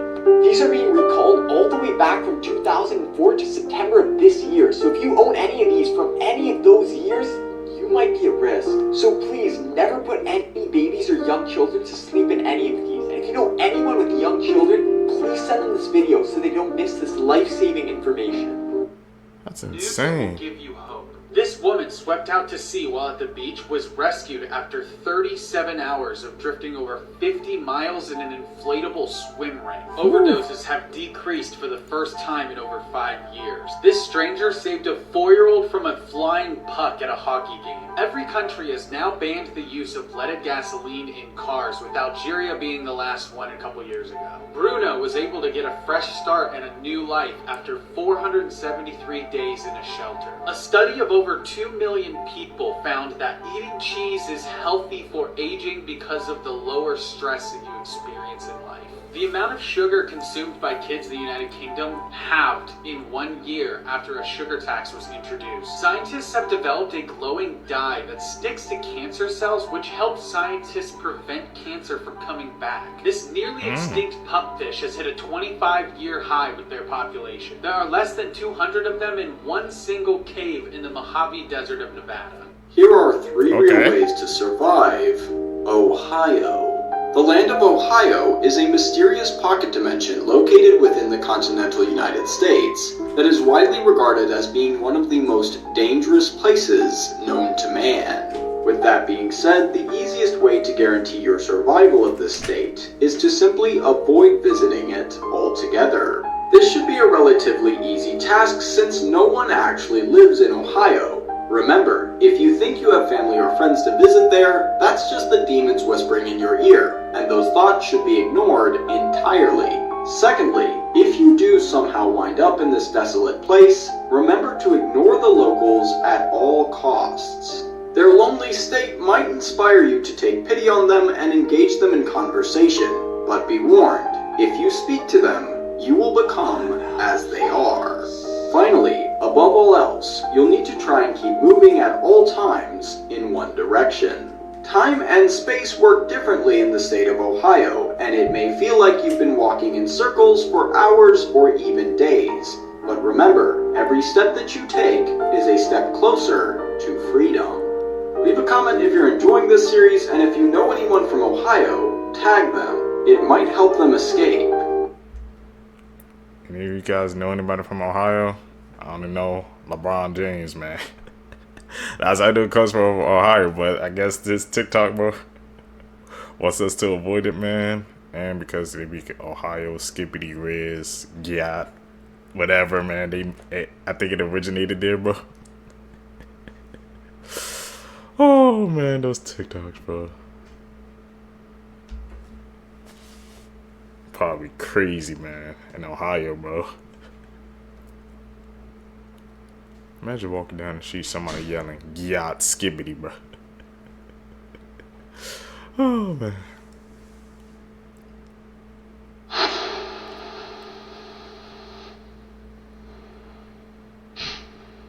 Interesting.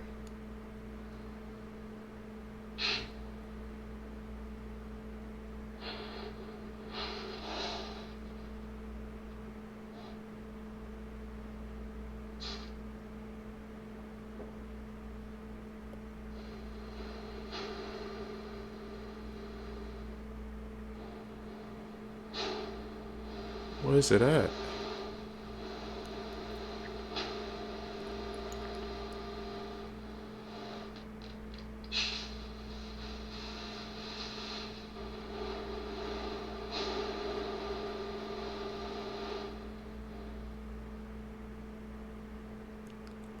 They brought like a whole setup.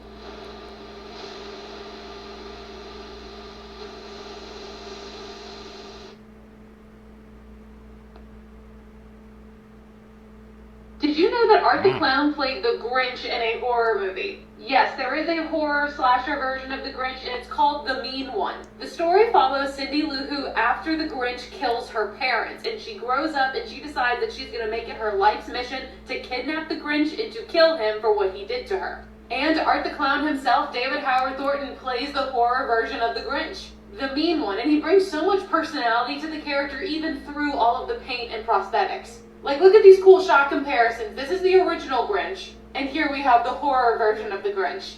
The Mean One is definitely considered a horror comedy, so keep that in mind if you choose to watch it. It's also extremely bloody and extremely silly, which I feel like you would expect. My favorite part of the movie is when Cindy Lou Who, as a child, is being interviewed by cops to try to get an idea of what this guy looks like. The sketch artist draws the little girl's description and then in all seriousness is like, "Sweetie, is this what he looked like?"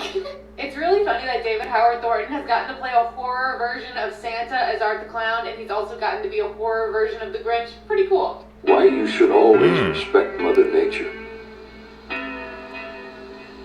You should, of course, never do what this guy did in that video, and viewer discretion advised for this one because there's no happy ending here. The man in the video that I showed you is 28-year-old Jacob Cockle. Jacob's passion was surfing and pretty much anything ocean-related, so he felt like the water was his element. This is likely why Jacob thought he would be able to best a whirlpool when it came to swimming by it. Initially, when Jacob jumped into the whirlpool, nothing went wrong. There were about 28 minutes of footage of him floating around on top, and this is because he had the safety of a wetsuit. Wetsuits trap a lot of air, they're very buoyant, and they're made out of neoprene. This particular whirlpool was not strong enough to take Jacob down when he's floating on the surface. However, Jacob made a grave mistake. At one point or another, Jacob decided that it would be a good idea to dive underwater to get more footage. This caused the buoyancy of his suit to drop, and the whirlpool became strong enough and sucked him down. Jacob was unfortunately not able to escape from the whirlpool's grasp. Photos with disturbing backstories. Stay out the water, man.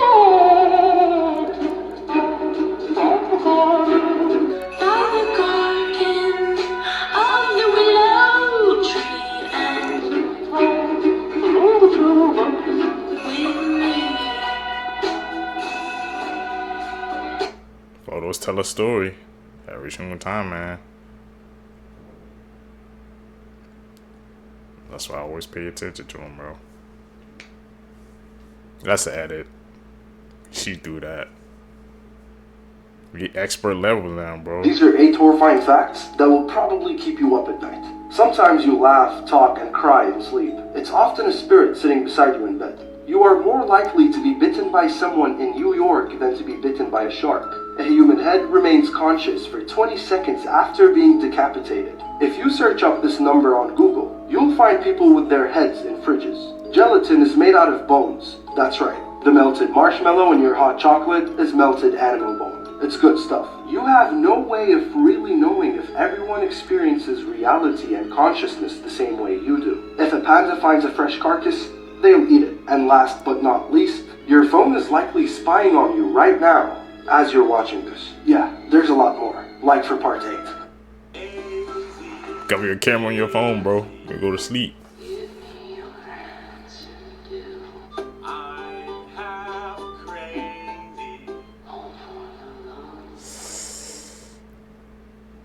Myths you still believe about Canada. Canadians see snow year-round. Well, the truth is that though the winters can be harsh, most of the country's population experiences summers that can make a Californian sweat. Most Canadians live near the Canada-US border and thus experience similar weather to what you'd expect in places like Boston or New York. Toronto is the capital of Canada. Well, Toronto does have the largest population and is probably the most famous Canadian city, but it's actually Ottawa, another Ontario city, that's the capital. As the center of political power, Queen Victoria chose Ottawa to be Canada's capital on December 31st, 1857. It was determined that with its location being on the border between Canada East and Canada West, its excellent defensive position and its access to 2 different rivers to cross the country in either direction, Ottawa was the perfect city for the title. Skinwalker okay. On camera. The hell is that? Please pardon the interruption. At this time, we are going to ask that students and staff proceed to conduct an internal lockdown. I repeat, this is not a drill. Please proceed to internal lockdown. 911 has been called. Remain in internal lockdown until instructed otherwise by a uniformed officer. Okay, guys, I need everybody right away. Back corner and down. Please.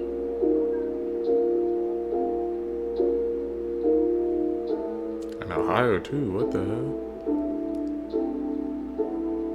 No cell phones? Get as close to the wall as you can, crowd it together. Marcus, get this way.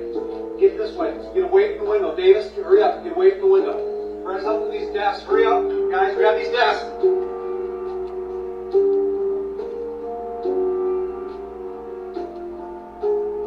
Where's Skinwalker at?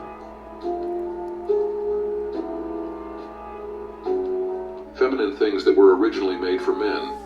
In Persia, men wore high heels to protect their feet. Then the Europeans looked and said, let's use them too, but they did it to show that they were rich, powerful, and masculine. In their culture, the higher the heel, the more masculine you were. Bags were also made exclusively for men. This is the oldest bag ever found made for men. It is entirely decorated with dog teeth because that was the fashion of the time. A system very similar to the disposable pads we have today was originally used in World War I to stop soldiers from bleeding. That's when a nurse noticed and thought, we can put this in our underwear and we no longer need to use rags as pads. Skirts were originally worn by men throughout the history of the world. A killer clown. I never knew that. Our reality's blown wide open. If you would have said high heels were made for men first, I wouldn't have believed you.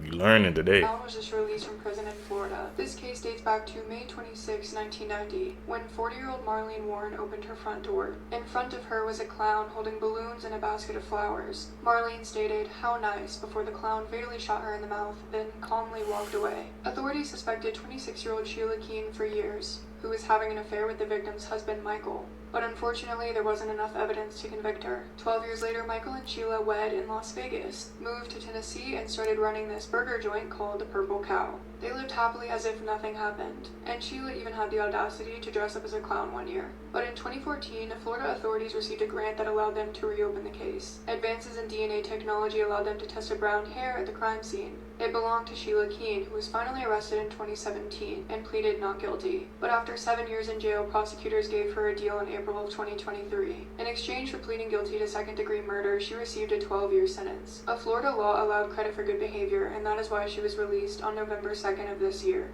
Here's a test to see if you or someone you know has thalassophobia. Thalassophobia is the fear of deep or open water. Starting off at level 1, we have this image, and if you look at the baby's feet, you can see there's nothing. And that's what freaks people out, the fact that you can't see anything but feel like there's something watching you from below. If this freaked you out, don't watch the rest, because level 2 is even worse. Level 2, we have a person falling into a huge open body of water. And to make it worse, there's some sort of squid-like creature right in the corner. At level 3, we have the worst one yet. A person floating above a huge snake-like creature that we have no idea how big it is. And if you made it this far, congrats. Make sure you send this to a friend to see if they can pass the test and hit the follow button for more.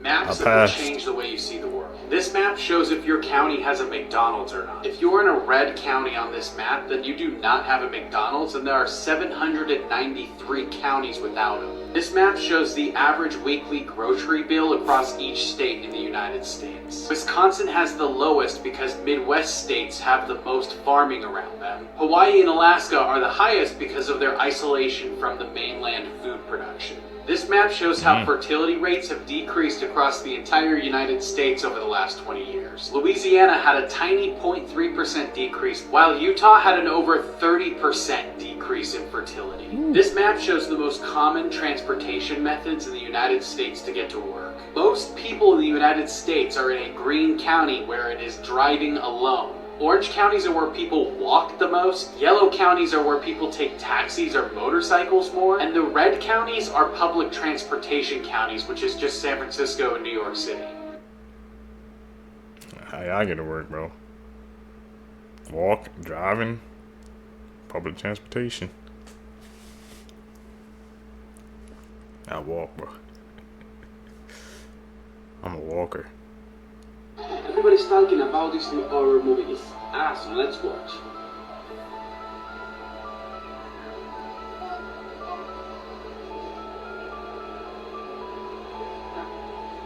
I haven't watched it tonight. This movie, It's so scarring. I promise. This is a serial killer you haven't heard of and has more victims than Ted Bundy, John Wayne Gacy, and Jeffrey Dahmer combined. The Sunday morning slasher. Carl Eugene Watts targeted mostly young, attractive women walking alone in the dark. He would stab, slash, strangle, and drown them. Watts told a psychiatrist that they had evil eyes. And it wasn't enough to murder these women, he had to kill their spirits too, by burning personal items or tossing them in a sewer. His first victim was 19-year-old Gloria Steele, a mother and college student who was stabbed 33 times in her apartment. Michigan authorities knew he was responsible for dozens of murders, but they never had enough evidence to convict him. In 1982, Watts fled to Texas and resumed his murders, killing at least 12 more, including the youngest victim, 14-year-old Emily Lacroix. Now let's get to the moment he was finally caught. On May 23, 1982, Carl Watts choked Lori Lister until she was unconscious, and dragged her up the apartment steps. He used her keys to open the door and came face to face with Lori's roommate, Melinda Aguilar. Melinda was choked by Carl Watts as well, but this time she pretended to black out. He bound her hands behind her back and put her in a separate bedroom, while he filled up a bathtub where he planned to drown Lori Lister. With her hands still bound behind her back, Melinda quietly locked the bedroom door and proceeded to jump off a second-story balcony, where she yelled at a woman who was drinking coffee outside to call police. Unfortunately, Texas prosecutors offered immunity to Watts for the 13 murders he confessed to, in exchange for a 60-year sentence. Oddly enough, he was almost released from prison in 2006, but Michigan authorities were able to convict him of 2 murders before that could happen, and he died in prison in 2007 from prostate cancer. Creepy facts that'll give you nightmares. When justice. anglerfish mate, the male literally fuses itself into the female and the two live together as one fish for the rest of their lives. I'm kinda concerned as to how we know this, but if you feed a human body to pigs, they eat every last bit of it. There's a place near Mexico City called the Island of the Dolls. This place is home to thousands of dolls that are there to honor a girl who drowned in the 1950s. Many people say that this place is one of the most haunted places on Earth. And finally, this is Mike the Chicken. After Mike's head got chopped off, he somehow managed to live a full 1.5 years headless. Be breathing. They're literally feeding us anything. Watch this, y'all. They should not be doing that. Wait, is that it making a noise? Should not be moving like that. Something inside that water battle, bro. They are literally trying to get rid of us, and the evidence is in the food. Stay weird. Let me tell you about some interesting things I learned today. When you get electrocuted, it's not the electricity that throws you across the room, it's just the force of your muscles contracting, which means that we are strong enough to instantly throw ourselves across the room. There was a man who sued Pepsi after finding a mouse in his Mountain Dew. The worst part of this is the attorneys claimed that the Mountain Dew would dissolve a mouse in 30 days, and they showed proof that the Mountain Dew was purchased almost 90 days after it was manufactured. I don't know how to feel about that. Apparently in a 5-digit zip code, the first number is your national area, the second number is your state, the third number is your sectional center or PO, the fourth and fifth numbers are small post offices or zones. I didn't realize there was that much of a structure to it, to be honest. This is a magnified photo of human skin after it's poked by a needle. I already hate needles, so this just doesn't make it better. About 95% of all spiders in our homes either were born in our homes or adapted to life in our homes, and if you take the spider outside, they will likely not survive. That's kind of sad, but also just don't show yourself in my house and you'll be safe. The word stress is just desserts spelled backwards. Those two things being related checks out. Bruh, the sea golly, yeah, the one straight out of the Bible, just turned red and nobody knows why. Now what they're saying is this is just from the algae, but I don't think so, y'all. This should look like something out of the 10 plagues. Am I tripping? Don't it look like that? That shit look crazy, fool. They said this shit went from blue to red overnight. Now you tell me, how does something go from blue to red that quick, like in an instant? Boom. You already know, you got the scientists saying, look, y'all, this is nothing to be worried about, nothing to be alarmed about. But when they say that, I feel like that's when you should be alarmed or worried. Well, I know when they tell us everything's gonna be fine, that's when you should start worrying. This shit look like the Nile, the stories your grandma used to tell you and shit. Y'all remember them stories? Them Jones that used to have you nervous? And with everything going on in that part of the world right now, this shit just feels too planned. It feels too perfect. That shit is crazy. Maybe it's nature, or maybe it's just a sign, or maybe it's just a sign we're not ready to see. Hurts my that nature? Or is this something else, man? Some weird things happening in the world. My brain. 8 babies have just been born in the UK from 3 parents. And to make your brain hurt too, it's from 2 mothers. But what's even cooler than being able to be more progressive than your most blue-haired friend is that having 3 parents can prevent several life-threatening hereditary conditions. In fact, it's kind of the whole point. Scientists in Newcastle combined DNA from 3 people. The egg from a mother, the sperm from a father, and then a second egg from, I guess, the other mother. And what this method does is that it allows mitochondria, which may carry genetic disorders from the original parents, to be replaced with healthy mitochondria from the donor, aka your other mother. And while this science, known as 3-person IVF, isn't necessarily new, this is the first time we've seen a successful birth of babies from this method in the UK. And I'm glad to report the 8 newborn children are healthy and showing no signs of mitochondrial disease. And don't worry, they're not gonna have to grow up explaining to their friends what a throuple is, because more than 99.9% of the child's DNA comes from their 2 parents, and only a tiny fraction coming from the donor. Still pretty damn cool though. I've been seeing a lot of talk about Hurricane Katrina lately, and that's great. I'm glad that we're finally talking about what actually happened there. But something that I never hear anyone mention when talking about Katrina is this guy right here, because he is a true hero that never gets recognition. It had been 2 days since Hurricane Katrina had devastated the city of New Orleans. The amount of people that were in need of rescue after the hurricane hit was astronomical. As we know, the Superdome was being opened up as a shelter for displaced residents, but they actually had such an overflow of people that now had no homes to return to that the Astrodome,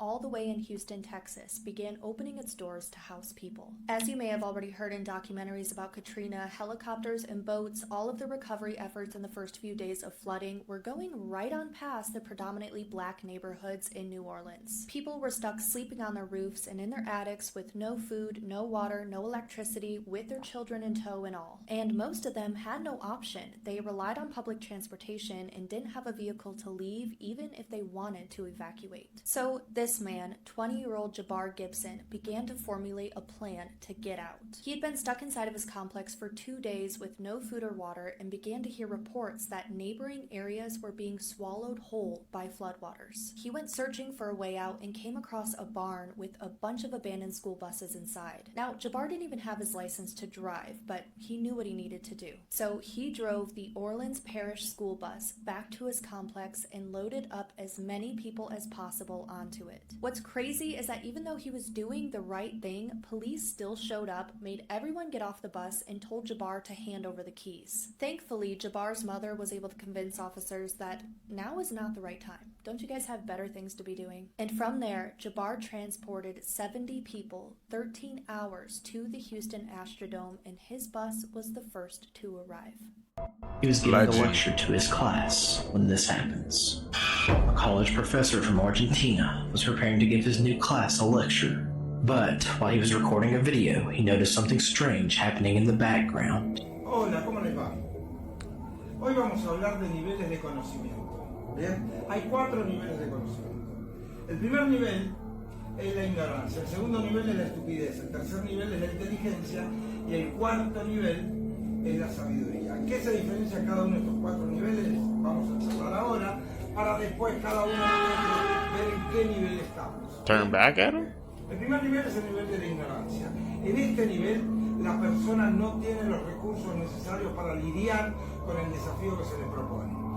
As he's recording, his reflection in the background turns around and stares into the camera, as if it has a mind of its own. The professor explains he doesn't believe in the paranormal, but he has no way of explaining what he just captured on video. Tell me what you think. I am obsessed. Oh my goodness. Did you know that whenever they had the little alien from Men in Black that's in the head, it is actually this big?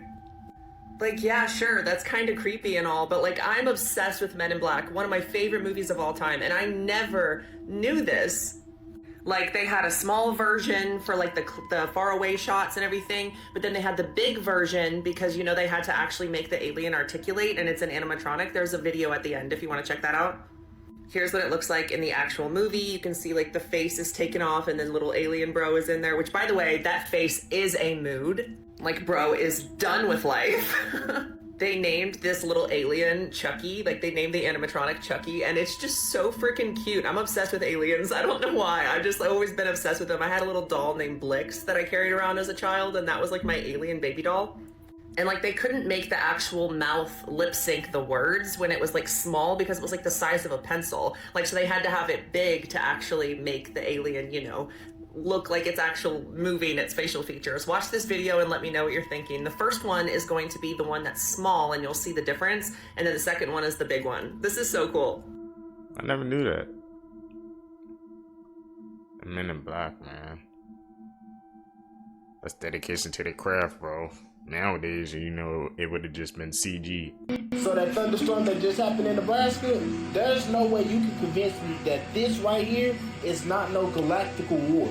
Then they talking about we supposed to be having aliens supposed to be here in 2 weeks, and we having storms like this? Hey guys, this is not time-lapse, you know, manipulated video. This is actually live right now. The camera every once in a while moving around too, but that is a lot of lightning. So you gonna tell me that this is not some kind of spiritual war that's going on right now? Like Darth Vader and Master Yoda is not having a bump down session. It's either that or the sky is literally malfunctioning. Never in my 20 years have I seen this much thunder in one storm. And then a few hours later, that same storm flooded Milwaukee. Whoa. There's nothing nobody can tell me that could convince me that that was not some type of war that was going on. But y'all let me know y'all thoughts of what y'all think about this crazy storm in the comments. Like and follow for more wisdom and stay tuned. Y'all think this was some type of spiritual war? A crazy storm? Or the Matrix glitching? I don't know, but things getting strange. There's a theory that Garth Brooks isn't just a country legend, but he's a serial killer secretly hiding in plain sight. This all started when comedian Tom Segura started pointing out something strange. A disturbing amount of people have gone missing in cities where Garth Brooks was touring. Like, way too many for it to be a coincidence. We are talking decades of overlapping timelines. Missing person cases tied to his tour stops from the early 90s all the way into the 2010s. Obviously, none of this is proven, it's a conspiracy theory, but it's weird. Now, here's the part that really creeps me out. Garth Brooks has this created alter ego named Chris Gaines, and it's his character, and it looks totally different from him. He has dark hair, soul patch, rock star energy. Garth explained it to everyone, saying that this was for a movie role that never ended up happening, which is very common. But conspiracy theorists think that this was something else entirely. They say that Chris Gaines was his mask, a way to express his darker impulses through music. Some even believe that he used this persona to explore his so-called killer identity without getting caught. And I totally understand how this sounds very far-fetched, but watch this interview. It's from 1989, and they ask him if he would ever act in a movie, and Garth says that he did not want to be the hero. Instead, he says that he would rather kill somebody, and that it would be fun. And you know, that's very valid. Villains are really fun to play, but just watch the video. You're quiet, laid back. That's the first impression we get of Garth Brooks, right? If somebody called you up and said, hey, we've got this charity thing going on, would you ride a bull? I'd rather kill somebody. That'd be fun. If you run with your eyes shut, you're gonna run into something. Dreamers don't last long. Know what you believe and follow for more. What do you think, Seekers? 2025. You know, these guys have successfully predicted quite a lot of ridiculous things, and there's some crazy ones for 2025 you probably don't even want to know, to be honest with you. There was this prediction years and years ago about an Iron Dome over America, and now recently it is pretty much definitely happening, known as the Golden Dome. It's been speculated a lot that AI is going to take over and robots, but apparently they predicted it would happen in 2025 and 2026. With AI systems and chatbots getting so advanced that they will take over, give false information, and basically ruin the world, which, yeah, kind of see that happening. There was apparently an episode that broadcast in the early 2000s showing a Trump 2024 sign and also showing that he won that year, although I'm not sure about that one, I can find that officially. The Simpsons movie from 2007 predicted that there would be an economical crisis in 2025 and also a natural disaster. You know what's been going on in the economy recently, and we also had this last week, which was insane. Matching up. By far the scariest bit is the ones that haven't come true yet, such as a zombie apocalypse coming out of China, apparently. Mate, please no. What do you guys think, man, about those Simpson theories, man?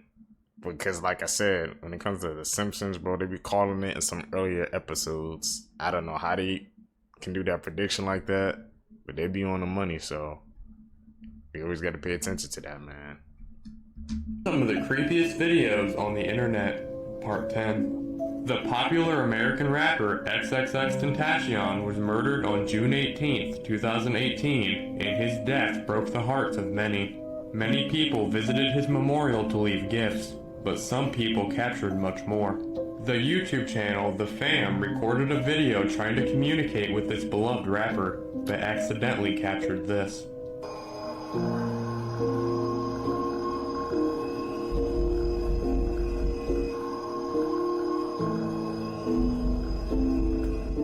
But someone else got a lot more than this. The YouTube channel Selva the Explorer got to speak with him through her spirit box.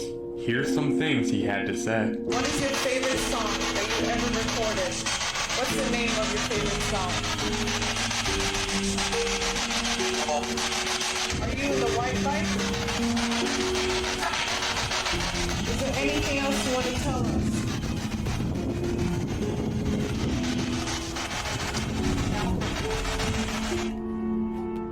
Every year, every night, they redo that video. It's old, from like 1999. And the minute missing from the video, we released the video showing definitively the video was not. That was just hard to watch. I mean, it's incredibly obvious that Pam Bondi was caught in a lie right there, and she really didn't know how to react.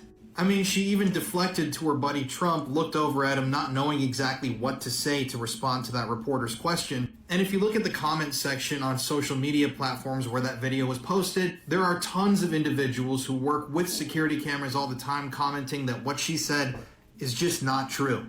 Now, I already said days ago that I don't even believe the footage, regardless of the minute missing. I think that might be some sort of a distraction. We're talking about the United States government. Just think of how advanced their CGI or AI capabilities are. I mean, it would take no effort to edit an old, grainy clip of a hallway and cut somebody or something out of it.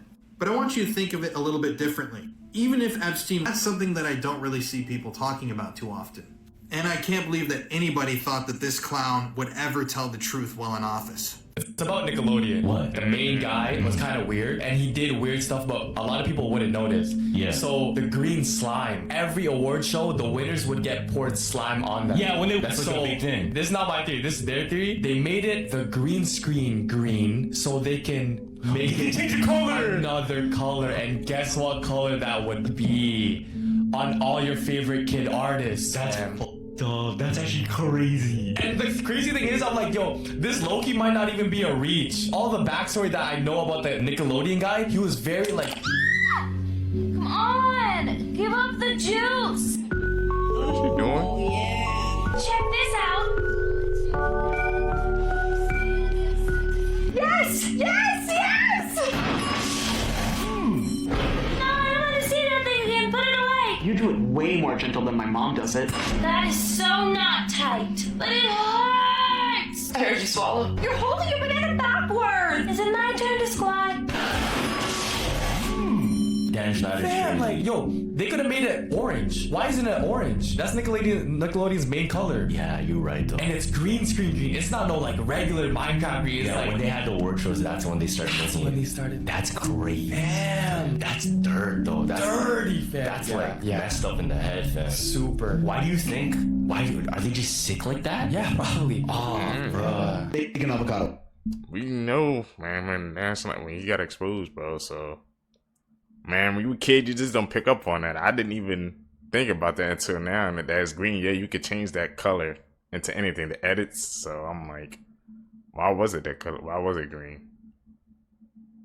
All those scenes of Victorious Nightcrawler, you didn't pick up on until now. So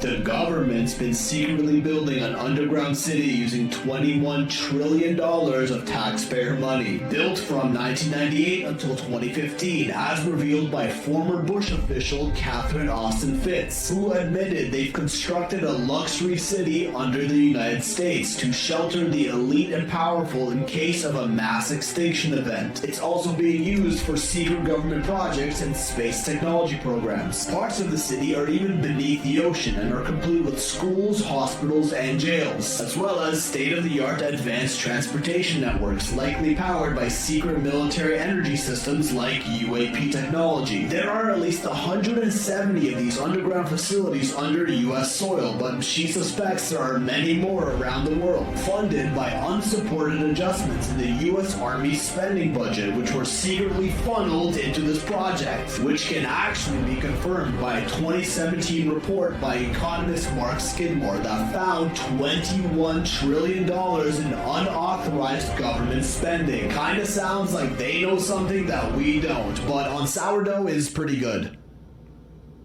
This might make you think twice before opening the door for strangers. The owner of this home was murdered after allowing these two men dressed up as DTE workers enter his home. Carlos Hernandez and Joshua Zuazo knocked on the 72-year-old couple's door in Rochester Hills and did the unthinkable. And it was all caught on camera when on the night of October 10th, Carlos is seen ringing the doorbell of the couple's home and telling them that he was a worker from DTE and was there to check a gas leak. The 72-year-old homeowner Hussein Murray told them to come back tomorrow because it was already too late. And that's exactly what these two men did. However, when they arrived the next morning, they took his life. Hussein led the two men to the basement where the furnace was, and that's when they attacked him and took his life. Hussein's wife Linda was upstairs when all of this was going on, and she said she didn't hear anything. When the two men went back upstairs after 10 to 15 minutes,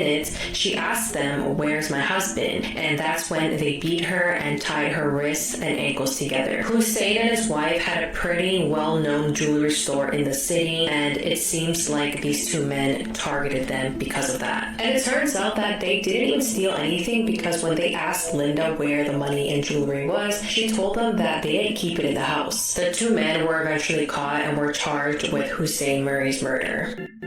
Be careful out there. Mississippi shot a woman because she refused to have sex with him. Now, this is a direct quote from the prosecutors. It said the 78-year-old man shot the woman in the leg after she refused to get naked and have sex with him. Now, he was home with his son. His son tried to disarm the father. However, the guy shot at his son too. Thankfully, the woman lived, and thankfully, the son didn't die from his father shooting at him. How down bad do you have to be to shoot at a woman and then your son right after that, just because the woman doesn't want to do it with you? That's crazy. Now, he got sentenced to 30 years in prison. At this age, it's basically a life sentence. You know, he's going to spend his life behind bars, probably die in jail. Now, I saw this post on Facebook, and Facebook is a wild place because all the comments were saying how this guy is going to have a lot of what he was looking for in jail. The police said they took this crime very, very seriously because it was such a violent crime. You know, like he held a woman at gunpoint and then shot at his son when the son tried to help the woman. He tried to disarm his father too in the process. But yeah, let me know your thoughts in the comment section below, guys. This aunt sued her nephew after they won the $1.2 million jackpot. Barb and Tyrone both had their names on the winning ticket, so they split the $1.2 million right in half. Barb said that although Tyrone bought the ticket for her, she never told him that she would split the jackpot with him. She then took Tyrone to court where she was rewarded $850,000, and Tyrone took the remaining $350,000. What do you guys think? Is this fair? Here's the Would you take your own family to court over a lottery ticket, man? Did it really have to go that far? Y'all family, I couldn't work something out that had to be done in court. Man, money will drive a wedge between anybody, bro.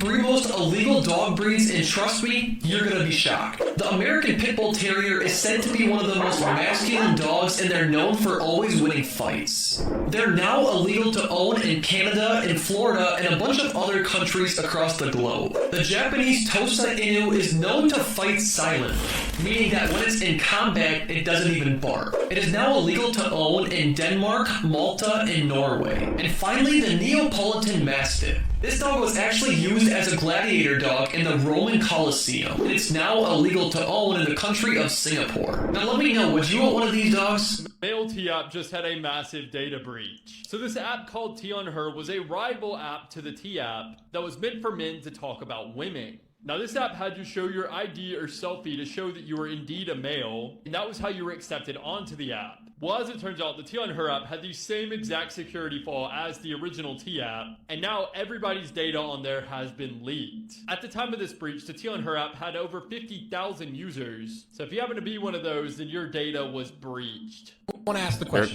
what do you think is the fastest man-made object ever made in history? A bullet. I'll guess a satellite. So, this is gonna blow your mind. Okay. So, the fastest man-made object in the world, and it's also the first man-made object to ever enter space. We sent something to space before Sputnik. Is something that we've made that goes 150,000 miles per hour. But I guarantee you've never heard of it because it's a manhole cover. What? Huh? A sewer manhole cover is the fastest man-made object to ever exist, and it's circling around in space, and here's how it happened. So in 1957, they're doing a ton of nuclear testing, right? And they did one where they dug this tunnel that was 3 feet wide and about 400 feet deep, right? So they're gonna blow this nuclear bomb. But on top of this tube, they have just a manhole cover. That's shot into space? This thing shoots up into space at 150,000 miles per hour and is still to this day circling in space somewhere. It's the fastest man-made object that ever exists. Legend says it's just past Saturn. Yeah, for real. I think young people need to drink more. I don't see drunkenness, I see togetherness. Drink more alcohol. Yeah, drink more. I think they need to get out and drink more. My advice to young people is to go out and drink more and make a series of bad decisions that might pay off. I think that we need more togetherness, more people, more sex, and more random encounters. And absolutely, people need to be in the company of strangers more and more. And I think young men are sequestering. We're turning into a different species of socially isolated, lonely people who become shitty citizens. And when women don't have a romantic relationship, they reinvest in work and their friends. When men don't have a relationship, they tend to just go down a rabbit hole. Well, if you're a stalker and you like to stalk other people's pages, you are not gonna like this. Instagram just did an update, and on their update, they added a map feature. You heard what I said, a map feature. Here, take a look at it. Read it for yourself. A new map feature, allowing you to track and share locations with others, which basically means if you like to stalk people's pages or you're having some kind of internet thing with someone you're not supposed to, you're about to get caught. Here's just an example of what I'm talking about. You see right above right there under the map, nearby. It shows you exactly where people are, so you can kind of communicate with those in your circle or in your neighborhood. Here's just another example of what I'm talking about. It's dangerous. For example, all these little dots on the map are either people that I'm following or people that are following me. And when they post, it shows their exact location. Hence the part where I said, some people on this app are now going to get themselves in a lot of trouble. So my suggestion to all is just turn the feature off, because this gets even more crazier, because if you actually zoom in really close on the person's image, it gives you the pinpoint exact location as to where they are. So I guess my question to you is, will you be turning it off, or will you be snooping around to see if people say they are where they are when they tell you they're going to be going someplace? Or are you just going to turn it off and just continue to use the app the way you have been? Let me know your thoughts in the comments, and as always, School probably didn't teach you Part 3. During the 1800s, women were prescribed cocaine tampons, and many believed it to be a particularly effective treatment for gynecological diseases. Egyptian pharaohs would masturbate into the Nile River to worship the gods and keep the river flowing and prosperous. The world's oldest joke dates back to 1900 BC and is about a woman not farting on her husband's lap. Yes, the world's oldest joke is a fart joke. Famous composer Mozart wrote a masterpiece entitled Leck mich im Arsch, which translates to "lick me in the ass." In 1910, New Jersey Mayor Arthur Whitaker invented a spanking squad for young offenders. The ancient Romans used to use urine as mouthwash. And not only did they swish around human piss in their mouth, they swished around animal piss too. King Tut's parents were most likely brother and sister, causing the king himself to have multiple birth defects. Facts that will ruin your childhood, part 1. Before Phil Lewis, the actor, played Mr. Mosby on The Sweet Life of Zack and Cody. In 1991, he was driving while intoxicated and hit a woman, killing her, and was charged with manslaughter. In the movie The Wizard of Oz, the Cowardly Lion costume is made out of real lion fur, so the actor is inside a dead lion playing a lion. And have you ever wondered why Plankton always wanted the Krabby Patty formula? It's because he was abused by his parents when he grew up, and he was neglected by society, leaving him with no friends. He thought that if he could steal the Krabby Patty formula, he would be accepted into society. All Plankton wanted was some friends.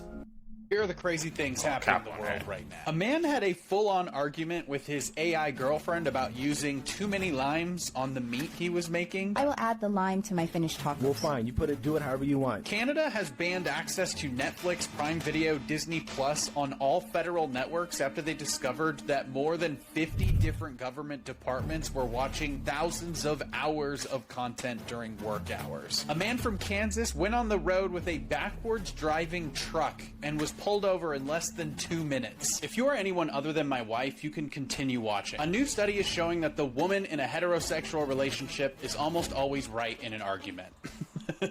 A radioactive wasp's nest was found at a facility in South Carolina with radiation levels more than 10 times what the federal regulations allow. LeBron is apparently demolishing his $40 million mansion to build his dream home on the same lot. It's kind of crazy, to be honest, but he's the greatest basketball player of all time, so he gets to do what he wants. Things that actually happened at Disney parks that'll scare the hell out of you. Part 4.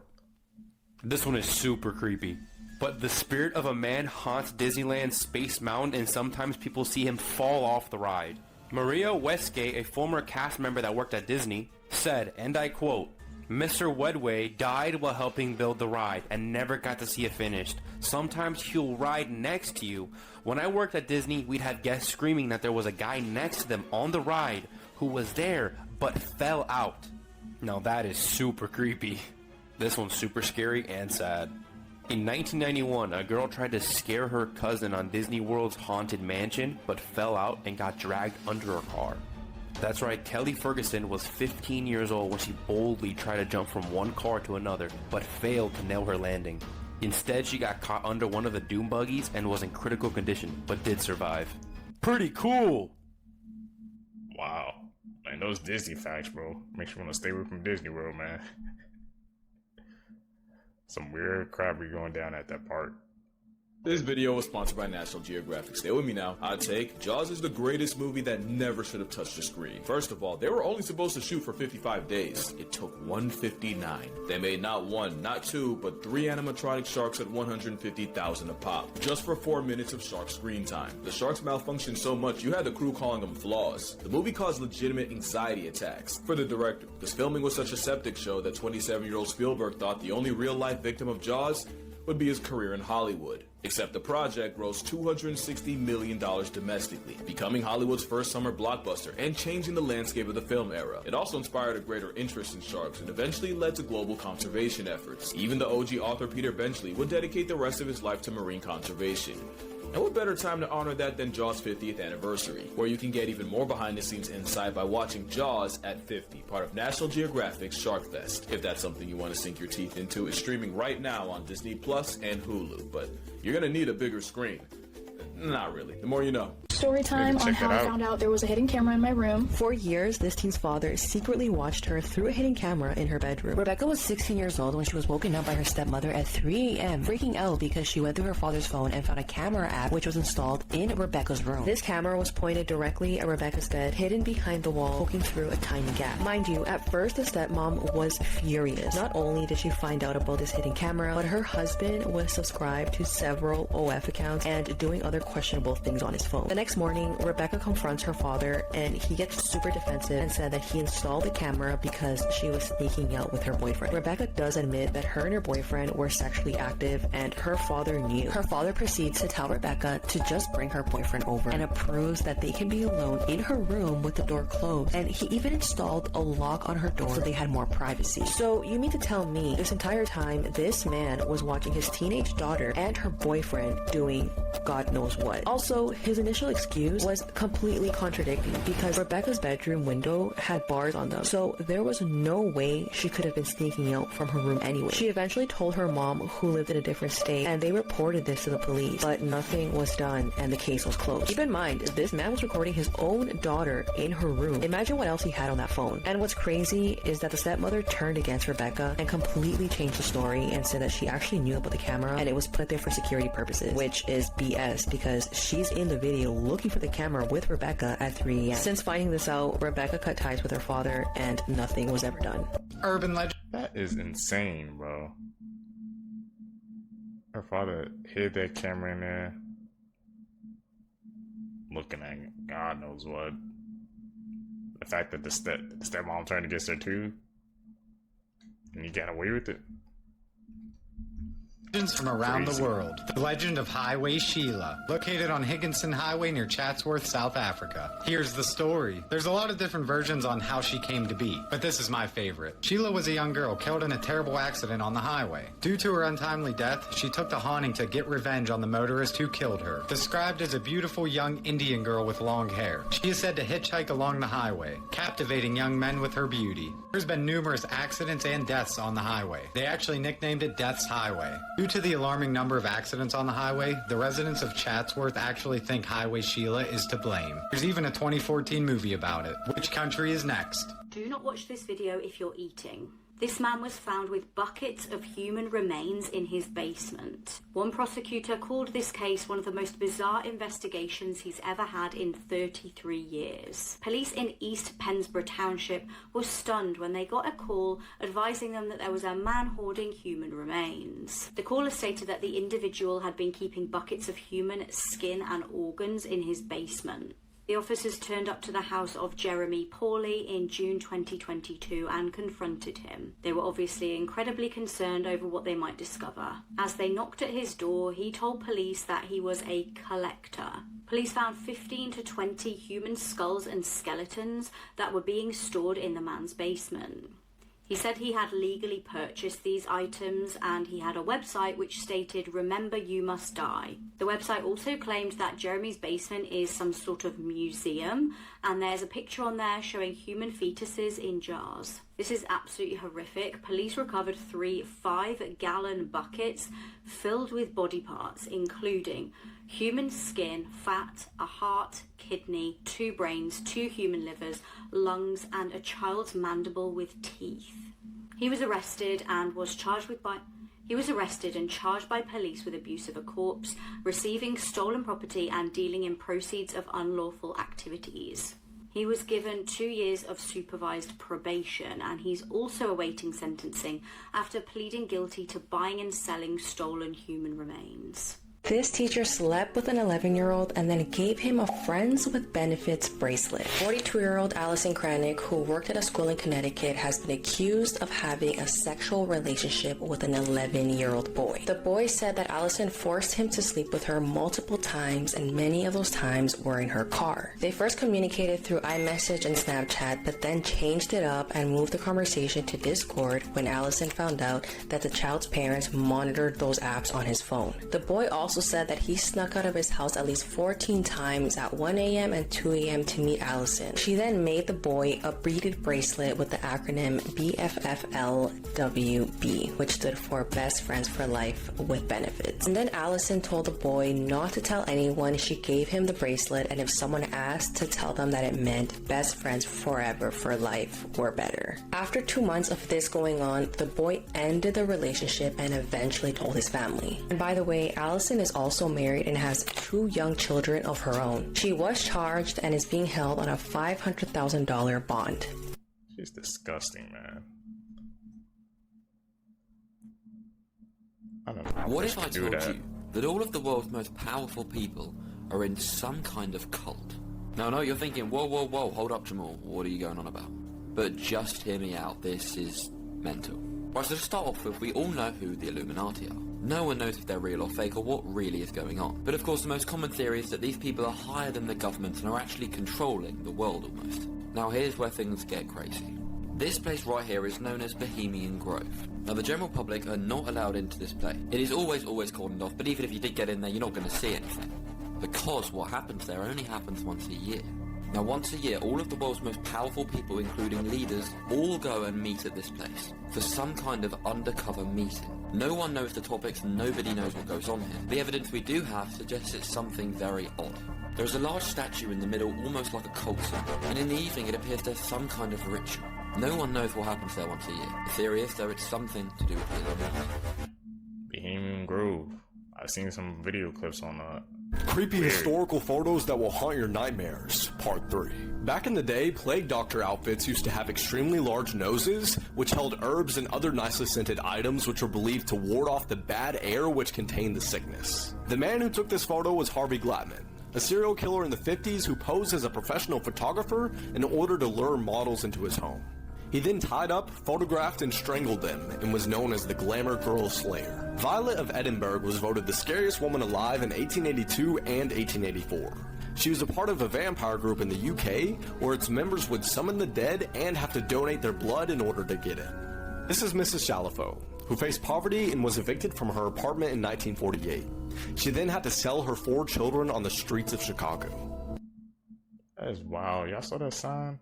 If you're thinking about ignoring your gut instinct, don't. Here are 3 reasons why you should trust it. Reddit user Pagerama said that she was at a festival with her friends, and one of them really wanted to go on this giant drop-style carnival ride. Pagerama said that at this particular time, she just really didn't feel good about going on the ride, and suggested that they do something else instead. Later that day, they found out that a girl had died on the ride, just a few hours after they were there. Apparently, she wasn't harnessed in properly, and she fell out as the ride dropped. A Reddit user we'll call Jessica said that she was walking back from her grandmother's house when a car pulled up beside her. As she kept walking, the car slowly followed. When she looked into the car, there was a man in his 30s or 40s who had the evilest grin on his face. She said that his face has still never left her mind. As he was slowly coming toward her, his eyes stayed on her. She screamed out for help and ran until she found someone that let her into their house. The man didn't leave until they called the police. When they came, they searched his car and found handcuffs, a blindfold, and a big container with 2 holes poked in the top. Her instincts saved her from being kidnapped. Anonymous said that after a party many years ago, he was driving home at like 4 in the morning with his friend who was passed out in the passenger seat. He was driving fast down a steep hill that's like half a mile long. He was on autopilot as he drove down that street every day. Suddenly, about half a block from a major intersection, which he had a green light for, he heard a voice in his head. It said these exact words: "You may want to slow down, because if you don't, you might lose your life." He said that it was weird, because that's not really what his tone of voice sounds like. Anyway, he slowed down as he was entering the intersection, and a car blew the red light at about 60 miles per hour, right in front of him. He said that it was so close that he nearly threw up. He started shaking and yelling at his friend about how he had just saved their lives. His friend just groaned and went back to sleep. Imagine going to a family Christmas dinner and almost everyone dies from poisoning. This woman tried to kill her husband's entire family by giving them a cake she baked that was laced with arsenic. 3 family members passed away, 3 others were hospitalized, and this woman who poisoned everyone happened on December 23rd when 42-year-old Diaz Mora baked a cake and invited her husband's entire family over. That evening, they began cutting the cake that they would normally eat on Christmas Eve, and almost everyone complained about the taste and that it tasted a little weird. But they still ate a significant amount of cake, and almost everyone felt sick right away, and 3 people died right then and there. Investigators tested all the ingredients in the house and found that the flour used in the cake was laced with arsenic. But what's absolutely crazy is that a couple of months earlier, Diaz's father-in-law also suddenly died, and they exhumed his body and found high levels of poison. So they think that she also took his life. Now, you guys are probably wondering, well, what was the motive? Why did she do this? At first, the family didn't understand what caused her to commit this crime, but then they thought about it and they remembered a disagreement they had 20 years ago. 20 years ago, and they believe that she might have not got over this disagreement, and that's why she tried to unalive everyone. But things don't even end there, because while Diaz sat in prison, her husband told her that he wanted a divorce. And totally right. With the big cup, I gotta do a lot more than 6 facts. So, fun facts until the Orbeez overflow. If you met every person on Earth for just 1 second, it would take you 250 years to meet everyone. Without saliva, you cannot taste your food. 8% of people have an extra rib. The sentence, wow, you are cool, is taken as sarcasm 95% of the time. You would have to scream for 8.5 years to produce enough energy to heat a cup of tea. Chocolate contains phenylethylamine, which is the same chemical your brain releases when you fall in love. It's actually possible to die of a broken heart. Bananas are a natural sleep aid, considering they contain melatonin. Your heart pumps about 2,000 gallons of blood a day. Most lipstick contains fish scales. And it looks like I'm out of time. Follow for more fun facts. She was so evil, grass won't even grow on her grave. Trigger warning. In 1905, in Pineview, North Carolina, a little girl was born and named Jeanette. Jeanette's mother said, "It was summertime. We were out cropping tobacco when my water broke. My husband and father rushed me to the backer barn where we delivered our baby, whose cord was wrapped around her neck. She wasn't breathing. She was turning blue. My father took the goat hoof shears and cut the cord from around her neck, and that was when she took her first breath. From that point on, I called her my little miracle, but I had no idea just how much of a demon that child really was." Now, despite her family loving her and supporting her in every way, they noticed that Jeanette was displaying some very concerning behavior. Something was wrong with her. Jeanette began abusing animals and other children, and at 4 years old, she threw her baby cousin out of a window, permanently disabling him. At 7, she stole razor blades from a store, broke them up, and put them in her mom's food, but luckily her mom found them before she ate it. She lured a little boy out to the creek bridge, pushed him off the bridge, broke his leg, and left him there. He wasn't found until 3 days later. So, of course, all throughout school, Jeanette was a big bully, and she was constantly beating up and threatening other kids. By the time Jeanette was 9 years old, she had a long history of killing family pets.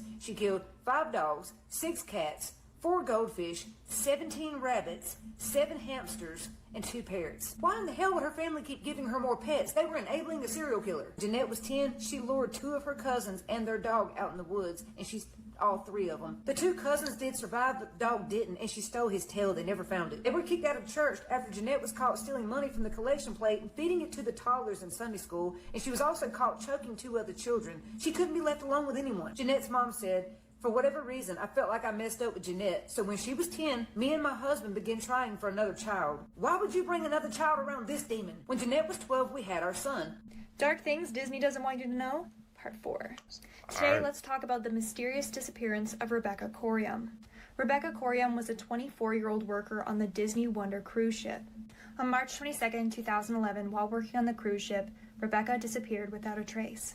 This is one of the last photos taken of her, and it was from CCTV footage. At 5:45 a.m. that morning, footage revealed Rebecca talking on the phone with someone. She seemed visibly distressed. Now here's where it gets twisted. Many people believe that Disney knows exactly what happened to Rebecca, but are trying to cover up this whole thing. Let me explain. For starters, the captain of the ship said that Rebecca was just washed over by a big wave. They then gave Rebecca's parents a sandal and said that this was hers and it was retrieved from the deck that she was last seen on. Number 1, the sandal wasn't her size. Number 2, it wasn't her style. It was also revealed that Disney had edited the CCTV footage. Check out part 2 on this case for more information. Today I'm going to show you one of the scariest things on the internet. When is the last time any of you guys have actually checked your spam folder? Well, today I got really bored and I was checking my emails and I clicked on my spam folder and I came across this. This is a spam email and it is basically threatening me that if I don't send $1,300, they're going to ruin my life. Firstly, I already know you and all of your loved ones very well. Secondly, the occasion for which I'm writing to you is not the happiest one for a friendly greeting. The next part of this email then proceeds to tell me that it has access to my webcam and that it's been monitoring my activity for the last few months and I've been up to some not good things. Apparently, I've been watching a highly controversial video. They recorded it. Then they proceed to tell me that they have access to my entire contact list and they're going to be sending this controversial video they recorded of me to all my friends, colleagues, and family. Here is the bad part. I can go further and put all of these files as well as the recorded fun of you and your hacked contents with hardcore videos. Then they proceed to say, send me $1,300 and I won't send it. Well, they got me really interested. Because I was like, there's no way people are actually dumb enough to fall for this scam, right? They have made a total of $4,547. So that makes me wonder, what type of videos are these people who are sending the money watching? Look, I'm not telling people to do this, but they've made about $5 grand in like 4 days. Not that bad. But the real question is, what type of videos were these people watching where they felt scared enough to actually send the money? Be sure to like and follow for more videos tomorrow. This little boy lost his life by treadmill due to his father. So this man is currently on trial for this. So I just watched the video, and on the video, the little boy seems to be walking for a long time. The father walks over, speeds up the treadmill while talking to the little boy. Then he speeds it up some more. Then he inclines it, and the little boy is struggling. You can see his little legs just going as fast as they can to keep up with the treadmill. Like he's full on sprinting, and at some point, he can't keep up, and he falls off. Like he just rolls off the treadmill and hits the ground. The father picks him up, tosses him back on the treadmill, bites him on top of the head while holding him down on the treadmill and making his feet keep up with the speed. As soon as the father lets him go, he rolls off the treadmill again, bumps his head, hits the floor. He jumps up, gets back on the treadmill, tries to keep up with it again, falls. He repeats this about 3 or 4 times. That's where the father is biting him on the head right there. So eventually the father does slow the treadmill down and brings the incline down, but he makes the boy continue to run. So the father and the mother does have like some type of joint custody, shared custody type of situation, I guess.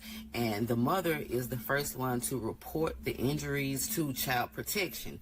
And she tells him to take their son to the hospital, and he does. While at the hospital, that's when the little boy revealed that his father made him run on the treadmill because he was fat. This little boy is little, even if he was fat. And so the next day when they wake up, the little boy is stumbling, he's slurring his words, he's nauseous, so he does rush him to the hospital. And while they're getting a CT scan, the little boy has a seizure, and they have to take life-preventing measures, and they were unsuccessful. The little boy did pass away. Now, the autopsy revealed that there were blunt force injuries. It was cardiac and liver contusions, sepsis. There was lacerations on his heart and liver. Now, if you go to YouTube and watch the video, because his father is currently on trial, and it shows the video, when y'all see how hard this little boy kept hitting that treadmill when he fall, and the way his dad would put him back on there, you'll see why he had the injuries that he had. And they have offered the father a 30-year plea deal, and he turned it down. They got footage. I'm glad he turned it down. He gonna get even more time. This is his own kid, man. People are just 3 monsters. children were found in a basement wrapped like mummies. In 2003, the Pasadena area were shaken when 4 young children went missing over an 18-month period. There were no witnesses, no leads, and this left the entire community terrified. The case finally broke when police received a 911 call from a boy who went by the name of Mikey and said, "My mom is scaring me." Sheriff Robert Miller went to the home for what should have been a routine welfare check, but he never made it out. He was later found deceased inside and mauled so badly that investigators never really knew what exactly happened to him. Once police arrived, they started searching the home, and they went down in the basement, and that's when they discovered 3 of the missing children. Each one was deceased, and they were wrapped in fabric like mummies, and they were placed in disturbing positions. The person behind these kidnappings was Abigail Reed, and she wasn't in the basement.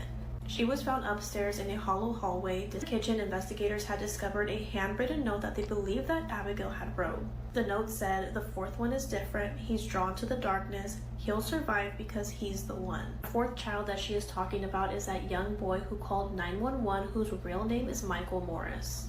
During captivity, Abigail had brainwashed him into thinking that she was his real mother. Police had discovered him locked in a closet, malnourished, and deeply traumatized. After that incident, Michael had spent nearly 20 years in a psychiatric hospital in San Bernardino County.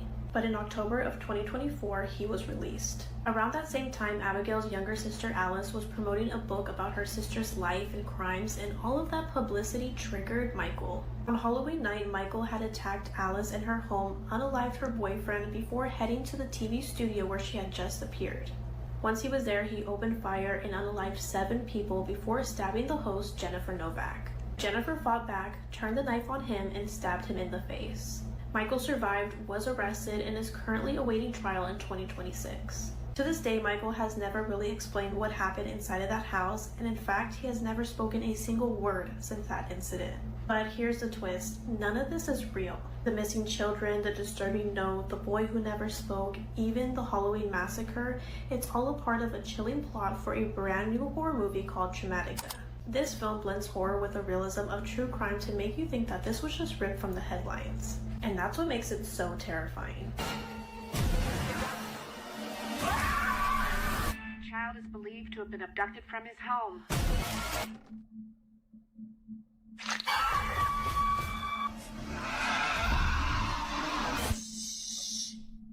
Don't make a sound.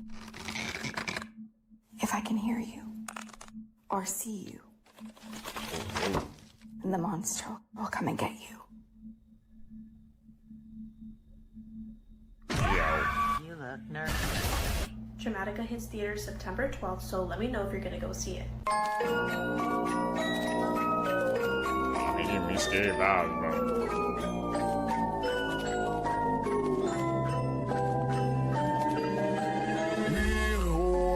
Dis-moi qui est le plus beau, qui t'a devenu un mégalo. Viens donc chatouiller mon ego. Allez, allez, allez. We ain't going to sleep. Not with you looking like that, bro. The dog started turning his head too. That's when it started getting off a different vibe. Seekers, if you guys made it with me to the end of the video, you're true seekers seeking the truth. Thank you guys for the support. Make sure you guys comment down below. Hit that thumbs up button, man. Follow me on my social medias. You guys gonna catch in the next one. I'm out. Peace, you dude.